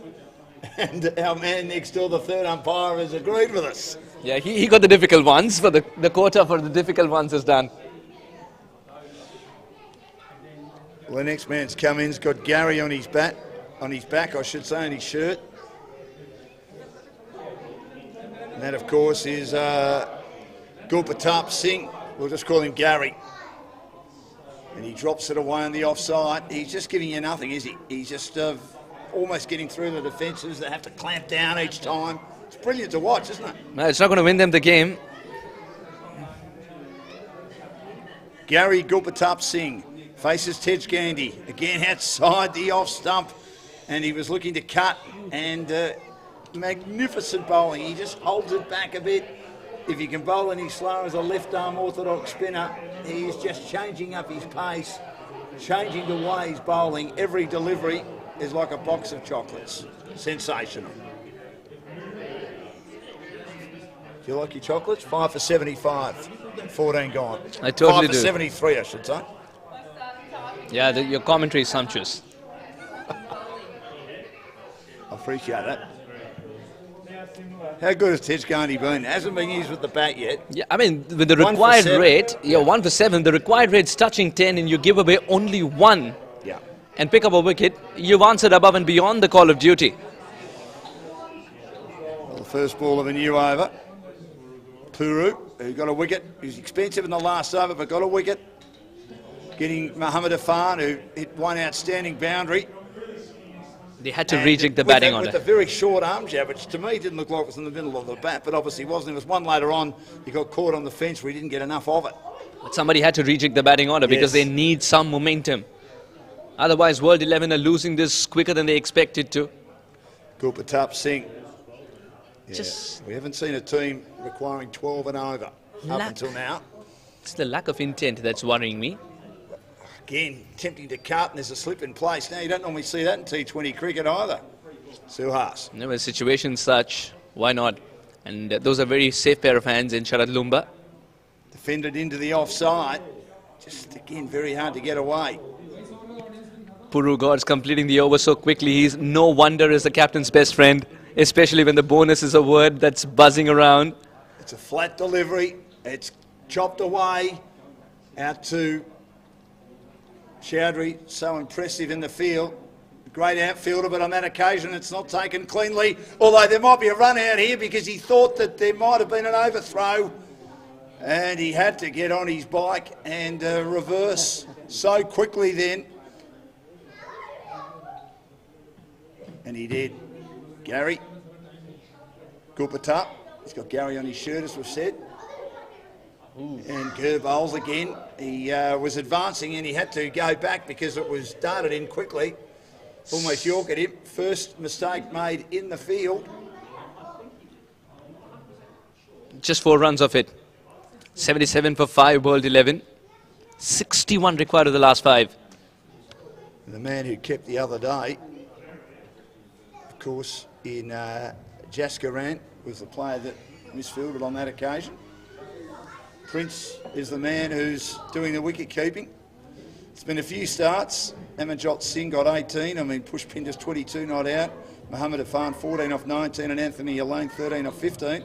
Bowling's been good. 1 wicket each to Barinder Saran, Stephen Wigg, Sharad Lumba, Tej Gandhi and Puru Gore. And here's Tej Gandhi to bowl out his spell like he did the other day against Pakistan. Darts it in again once more. Tempting to cut, give himself room, plays over the top. How good has this been? This has been superb bowling. Could he win man of the match just for this spell of bowling? It would be tough on Prince, who batted brilliantly for 77 not out. Batted right throughout the innings as this is cut away into the covers, but once again they don't score, and you're right. Suhas, there's no intent here. The ball's hardly leaving the 30-yard circle. And Tej Gandhi is quite content. Now this is the first time he did show some intent, but was caught in 2 minds whether to attack or defend it. Left it. It was too risky to do so. Still beat him. Oh, good work behind the wicket with the gloves. Gulpatap 1, Pushpinder Giselle 22. Gandhi again, gives it air. It's cut away on the bounce to point. Required rates marching to its own drum beats here. 14 and over. Yeah, correct. Dots, dots, dots, dots. 2 balls left for a maiden over. And he attempts to swing. He swings across the line. He wants to run, but there's protection there at short, squarish, fine leg. And again, he dragged it away, looking to play in front of the wicket. He played behind the wicket on the onside. Tej has just upped his bar here. He's setting the bar high for so many other bowlers too. 5 for 77. This has been sensational. 1 for 7, and he just played from the crease. I mean, made it over. They've got to get runs. I know they might try and sit on one bowler, but not so late in the innings. Anyway, I've overstayed my welcome again. So he dashed 5 for 77 after 16 overs. They need 61 off 24. And in the words of the great John Denver, late great John Denver, take me home country road, Suhas and Darren Parkin, with it looks like India going into the semi-finals. Where they will play Sri Lanka, we believe, based on the matchups. It does appear that they're just about home now, but 4 overs, 1 for 7, remarkable figures. It was reminded of, I think it was 1992, Phil Simmons of the West Indies. What an extraordinary spell. He bowled 10 overs, 8 maidens, 4 for 3 in a one-day international. 10 overs, 8 maidens, 4 for 3. Incredible. And now the bowling coach, right? Was Yeah, the bowling coach absolutely. briefly for South Africa, if I'm not wrong? Yeah, he certainly. And he coached Ireland, maybe, Ireland, at one okay. point before that. A single, which is not enough. They need practically 3 runs a ball at the moment. Puru Ball Gore. 11.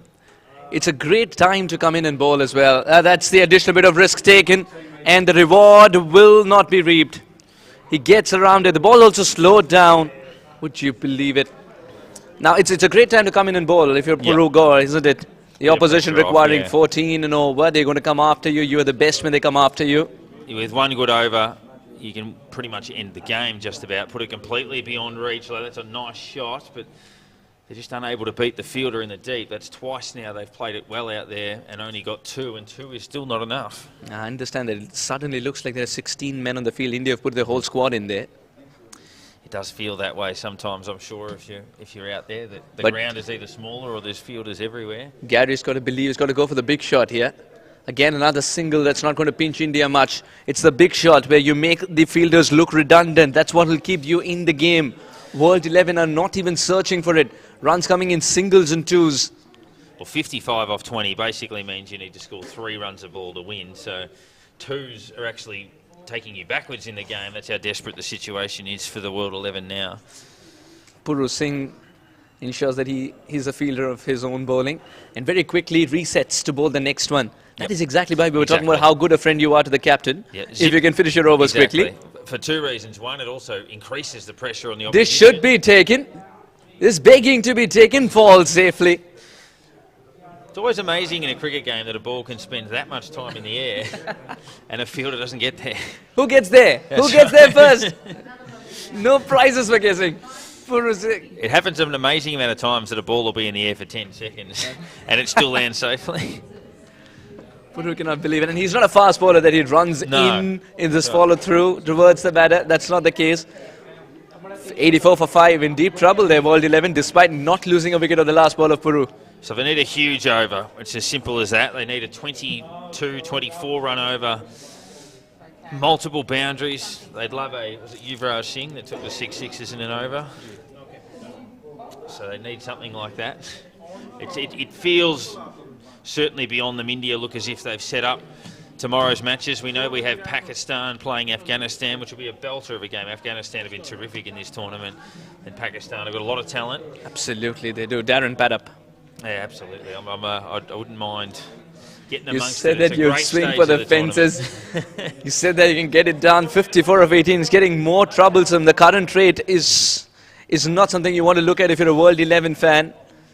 The required rate, well, it's now speaking a language no one understands. Manpreet Ghoni has introduced himself into the attack. He'd love to pick. No, it's got to be Stephen Big. Yeah, there was a late change. They threw the ball around and ended up settling on who had the winning ticket. And they'll pick up a single there, but again, and there is going to that man doing the fielding. India's so comfortable with their bowling changes that they're playing pass in the parcel. We just about could at this stage, and they would start to think about a final tomorrow against so you got the defending champions Sri Lanka set to play the powerhouse that is India. Stephen Wigg continuing, left arm over the wickets. It's driven pretty well down the ground, but all a bit elementary for the World 11 now. India versus World 11, you did not expect it to end in a damp squib. No, you'd think there'd be some fireworks in there. And of course, a lot of the players within the World 11 have Indian or Pakistan heritage, so they're playing against, in a lot of cases, their own countrymen. Right, they played each other so many times as well. They need to get one up on them. Stephen Big is fairly new recruit. Somehow the edge is generated, and the leading edge will end in a catch. Tried to turn that on the leg side, and as you say, big leading edge. It just ballooned up in the air, and that really is the full stop now for India.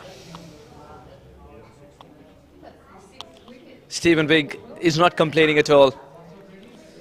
He's bowled bail. He's kept things tight.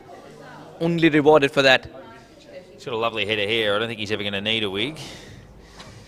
2 for 13 for Stephen Wigg. 6 for 86. Required run rate up to 21 now. And unfortunately for the World 11, who were all out for 94 yesterday, they look at this stage on track to fall short of 100 for the second game in a row. They played some good cricket, but I think they're going to be departing without a win. Stephen Big keeping it straight and simple. He gave it away too early. Very easy catch. There's been a few absolute sitters today that have just ballooned up to fielders, and that was certainly one of them. So Stephen Wigg's second wicket. We're here for Oswood Timber and Hardware and Gainwright. He can strike it big. He can strike it big. Ranga. He's going to have to do it right from the word go. Played a lot of international cricket. Yes, 214, but he's not getting any pace to work with it. Ranga wants that run. Gary doesn't. Beautiful. And in our game, both of them need to want that run. Beautiful. Yeah, 214. Yeah, that's a hell of a strike, right? That's because he hasn't faced many balls, you would say, at this stage. But no, we've seen him at the club level, and of course back in Sri Lanka too. Very handy runs he provides. 214.3 for those that Didn't quite see that before it flashed off the screen. He needs to bat from both ends. Yes. Big swing and a miss. And the sad part is 214.3 Yeah. still wouldn't win them the game. That's the thing. He needs to bat from both ends every ball. 24 and over. Now that's converted. That's just become a joke here. 52 of 13. In India now we call it doing a Rahul Tewatia. There you go. Explain. The IPL game Yeah. in Sharjah, where he scored as many. You did that. Yeah. So we're at boundary of ball territory now. And took his team, Rajasthan Royals at that time, home. Rajasthan Royals, who I think their initial captain was Shane Warne, and they won the first IPL. Yes, we do. And it's one of the most important things that we are thankful for as Indians, because he brought about a great change and he identified someone whom we were discussing just moments ago, Ravindra Jadeja. Yes, and a very Victorian influence, not just Shane Warne, but I think Darren Berry was involved in the coaching staff there, who's one of the finest wicket keepers of all time. Very Water was unlucky there not to too, play for but us. Water was everywhere. Yes, yes, everywhere. 6 for 87, India. You can safely declare that they are home. Yeah, we're just waiting for perhaps. Yeah, we're just waiting perhaps for And the game to play out. Pakistan shaking hands, they're through. They know it. There you go. We haven't seen that bigger smile on the captain of Pakistan's face. And that's one of the great parts about the tournament. We knew coming into today that all 6 teams in this competition were still alive, and that's a great position to be in. Australia were the first team eliminated, which for the locals obviously wasn't fantastic. The World 11 will join them in the on the exit rows tonight.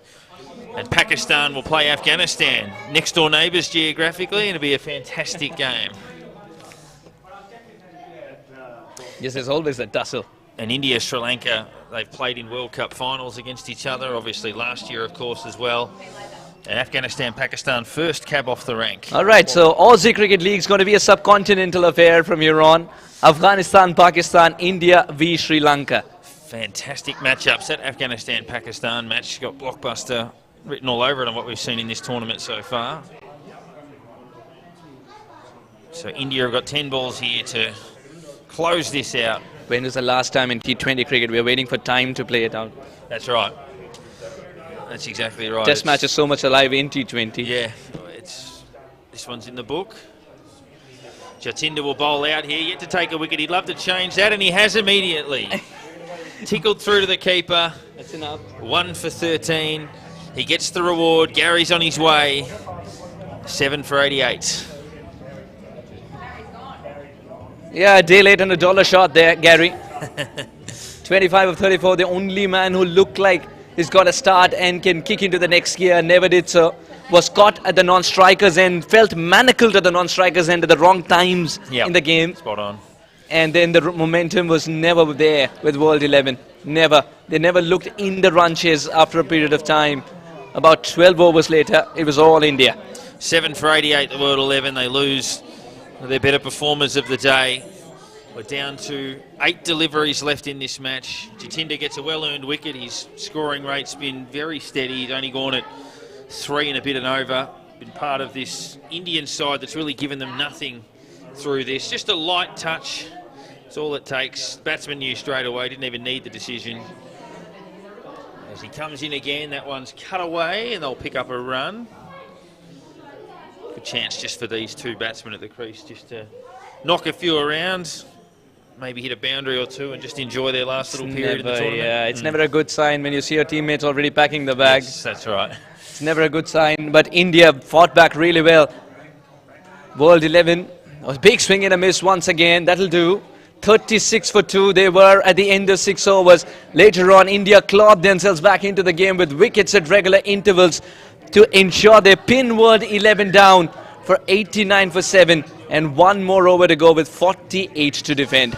Well, India were 3 for 19, we have to remember, and at that stage, the World 11 were looking very good. We got some shots of some of the Pakistan boys that are watching this game on the monitors at the moment, and they are thrilled. They would be overjoyed indeed. there'll be little pats on the back and high fives. What is it with T20 cricket being Yeah. played in Australia? Yeah. Pakistan every time have to wait for others to do well to qualify. And then they almost won the title in the T20 World Cup. It took them all Yes, the they way would the want to final. change that this time around. Took them all the way to the final where they were beaten by England in a reverse of the 92-50 over World Cup. But it's hard to believe as we see a reverse sweep there, which again doesn't work. Puru, Yeah. would you believe it? Puru went up in appeal. Unfortunately, in our sport, we just have 3 stumps. We needed 9 to even keep him in contention. But to put this in perspective, India were 3 for 19. They're about to take an 8th wicket here. You would think they've got fielders coming in from everywhere. That's a What a great catch. Incredible catch. What a beauty. Stephen Wigg, not even for a moment, thought that cannot be a catch. Just fueled by belief, he dives. Puru is ecstatic because he knows he's converted it into a catch there, Stephen Wigg. This is so heartwarming. A fast bowler putting his body on the line to take a catch when the game is almost done and dusted. That last point's a good one. The game was done. So they didn't need to take that catch. They didn't need the wicket. He's resting up for tomorrow. But he put in the hard yards and Purugor gets the wicket. Wigg takes the catch. And I was about to say that it's hard to believe India were 3 for 19 and they're going to win this match by close to 50 runs, which is quite remarkable that they're going to end up winning very, very convincingly. If India win this by close to 50 runs, which at the moment they have more than 48 in the bank, 48, if that's the case, then all talks about the net run rate will die down immediately.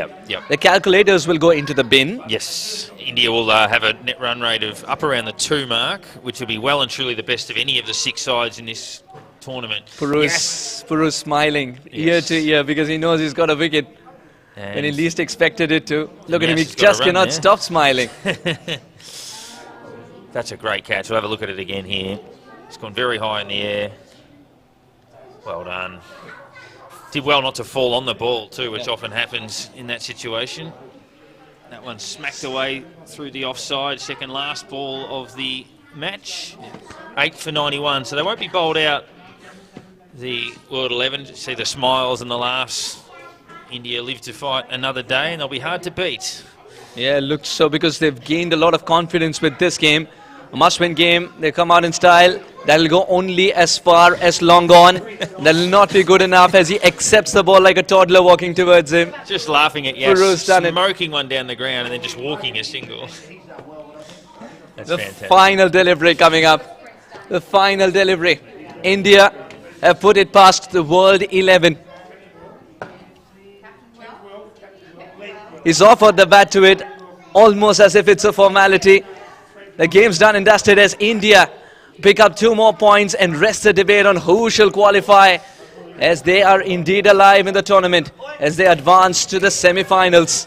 We have 2 teams unbeaten. India unbeaten in one of the groups. Afghanistan unbeaten in the other of the groups. So India finished first. They'll play the team that finished second in the other division, which is Sri Lanka. So India versus Sri Lanka, that match at 4:30. Before that, it will be Afghanistan who finished first, playing Pakistan who finished second. That's one of the great joys of the last 10 minutes, seeing all the Pakistan contingent here. Thrilled to be in the semi-final and high-fiving. And that's a really good game. I mean, looking forward to both matches, but what a great way to start, Afghanistan and Pakistan. But we've got probably the right 4 teams, I think. In terms of, with all due respect, the World 11 had some holes with the bat. Australia were very inconsistent. I think the best 4 teams are left. Yeah, interestingly, one would back Australia to know more about the home conditions and have that advantage as well. But it's the subcontinent teams, at least the ones who represent them, who've qualified for the semi-final of the all-important Aussie Cricket League 2.0. How impressed are you with the fact that the level of cricket has increased drastically within just 2 years of this tournament? And even in this week, today was the best cricket I think we saw of the week across all of the sides in the competition. Really good contest between bat and ball. So looking forward to tomorrow. We're through the group stages. Who's your tip of the 4 teams from here? That was the most dominant performance. I don't mind the roughies though. I don't mind Afghanistan. Afghanistan's been excellent and they learn very quickly. It's something that is a great attribute to have indeed, and that's exactly why we're looking at a very important semi-final 1, because that will set the tone nicely for the semi-final 2 to be played as well. If you had From to pick here one, on, who have you got? well, It looks like Afghanistan are a very strong side indeed, but I still believe that it's the team peaking at the right time, which True. is India. Absolutely. Not because my passport says Indian, but because the team peaking at the right time who found their balance to go the distance. That's a very good call. Dan Lonigan is with us. Might throw the same question your way, mate. Who's your thoughts on the winner of the 4? Oh, I think Pakistan can beat Afghanistan. I think their form was better. In the second game, their batting was a bit of a concern in the first game. Still think they need to improve that a bit, Dash, but I think Pakistan can get over the line, even though Afghanistan have done nothing wrong, and they'll certainly push them. And I expect India to beat Sri Lanka. They're just starting to find their form. Their bowlers have been great. Their batting is certainly getting better. It was an outstanding performance today. And as you say, the best performance of the tournament so far. So far too good for the World 11. It was a team cobbled together. It didn't work. And the Australian team, again, although they were a bit better today, losing those wickets at crucial stages, they didn't bowl well. That 137 was never going to be enough, even though it should have been enough. So the best 4 teams are in it, and it should be an outstanding group of semi-finals tomorrow and a great final on Friday. Absolutely, it should. We'll almost have to replace Sam there. The flames that fire off of the 6 went off right behind her, and that was almost the end of it. It scared the life out of her, but she's still with us, thankfully, for the presentation. You were observing something in the card? Yeah, the India 11 spoiled for choice once again, and almost everyone, except for Nikhil, almost everyone amongst the wickets. Tej Gandhi generating economy of 1.75 in a must-win game of this kind tells you how important he is to the side. Stephen Bigg with an excellent catch and picking up 2 wickets for himself as well. 18 dot balls, I'm informed. That's remarkable at 1.75, and it's a really interesting debate around that player of the match. I mean, 4 overs at 1.75 or the 77 not out that we saw that really set it up. So, yeah, it's an awkward one. It'd be really hard to take it off the man who made the runs, but you almost could, I reckon. You almost could. It was India prevailing convincingly over the World 11. They were 3 for 19, ended up winning it by 46 runs. It's a great result. 2 semi-finals tomorrow. The first is Afghanistan and Pakistan at 12:30, followed by India and Sri Lanka at 4:30. Don't miss any of those 2. We'll all be here again, and then it's the decider on Friday night. But enjoy the rest of your evening. It's the Aussie Cricket League 2.0.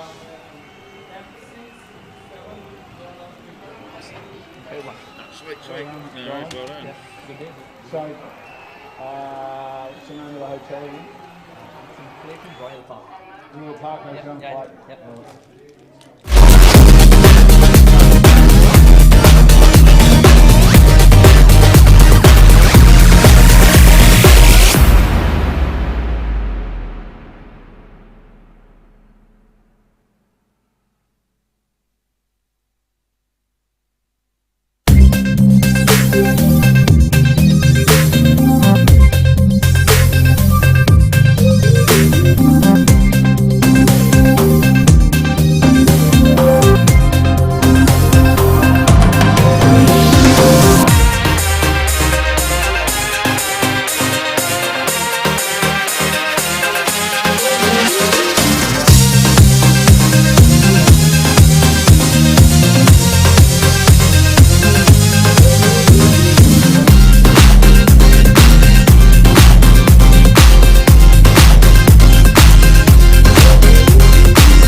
is over as the sun goes down here at Casey Fields on day 4 of the ACL 2022, and I'm joined by Saurav from the World 11.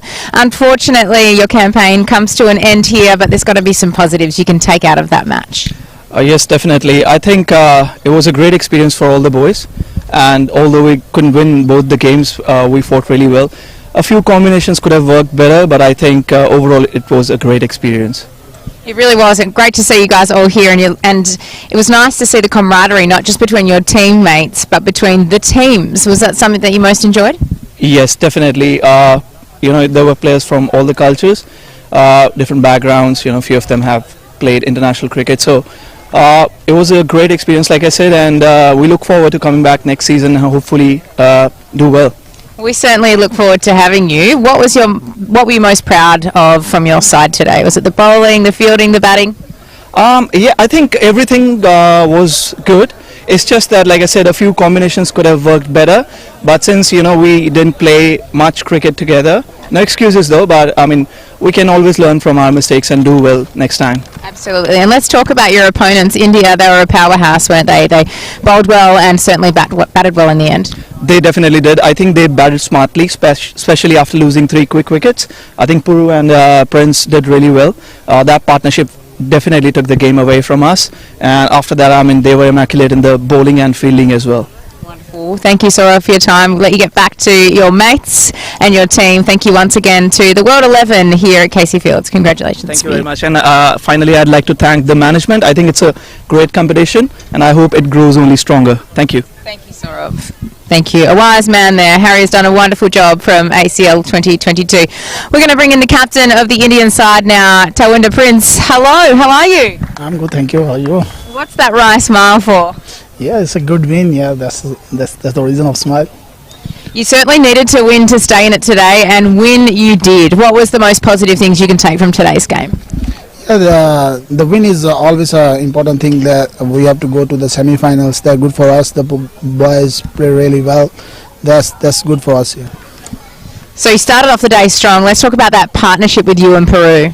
Yeah, I'm just talk to the pool. We keep going. Just concentrate on single doubles. We made a good partnership there. After that, we made a good total. That's 77 not out from you, leading from the front, captain. Yes, it's good feeling when you score runs. It's always a good feeling. Sure is, but it's not just about the batting. You also bowled really well as a team and fielded quite well. What were you most proud of? Yeah, today in all the department, the bowling and the fielding, I'm really proud of the boys. Like they bowl really well in the good areas. What we're talking about in the next sessions, the boys do really well. Yeah. Well, you're heading into the next round where you take on Sri Lanka. Have you caught much of their action so far in the tournament? Yeah, I'll see the Sri Lanka side. We have a plan. Like just if his plan works, we're naturally going to the win. They're the reigning champions. Does that scare you? No, it's not. It's all day a new game there. That's what I'm thinking. Absolutely. And for those of you who don't know, I'd like to bring in the First Lady of ACL, of course, Navjot from Exclusive Migration, to present you with the player of the match. Well done to the captain of the Indian side. Well done. Fantastic effort there from Tawinda Prince today. And to the Indian team, congratulations.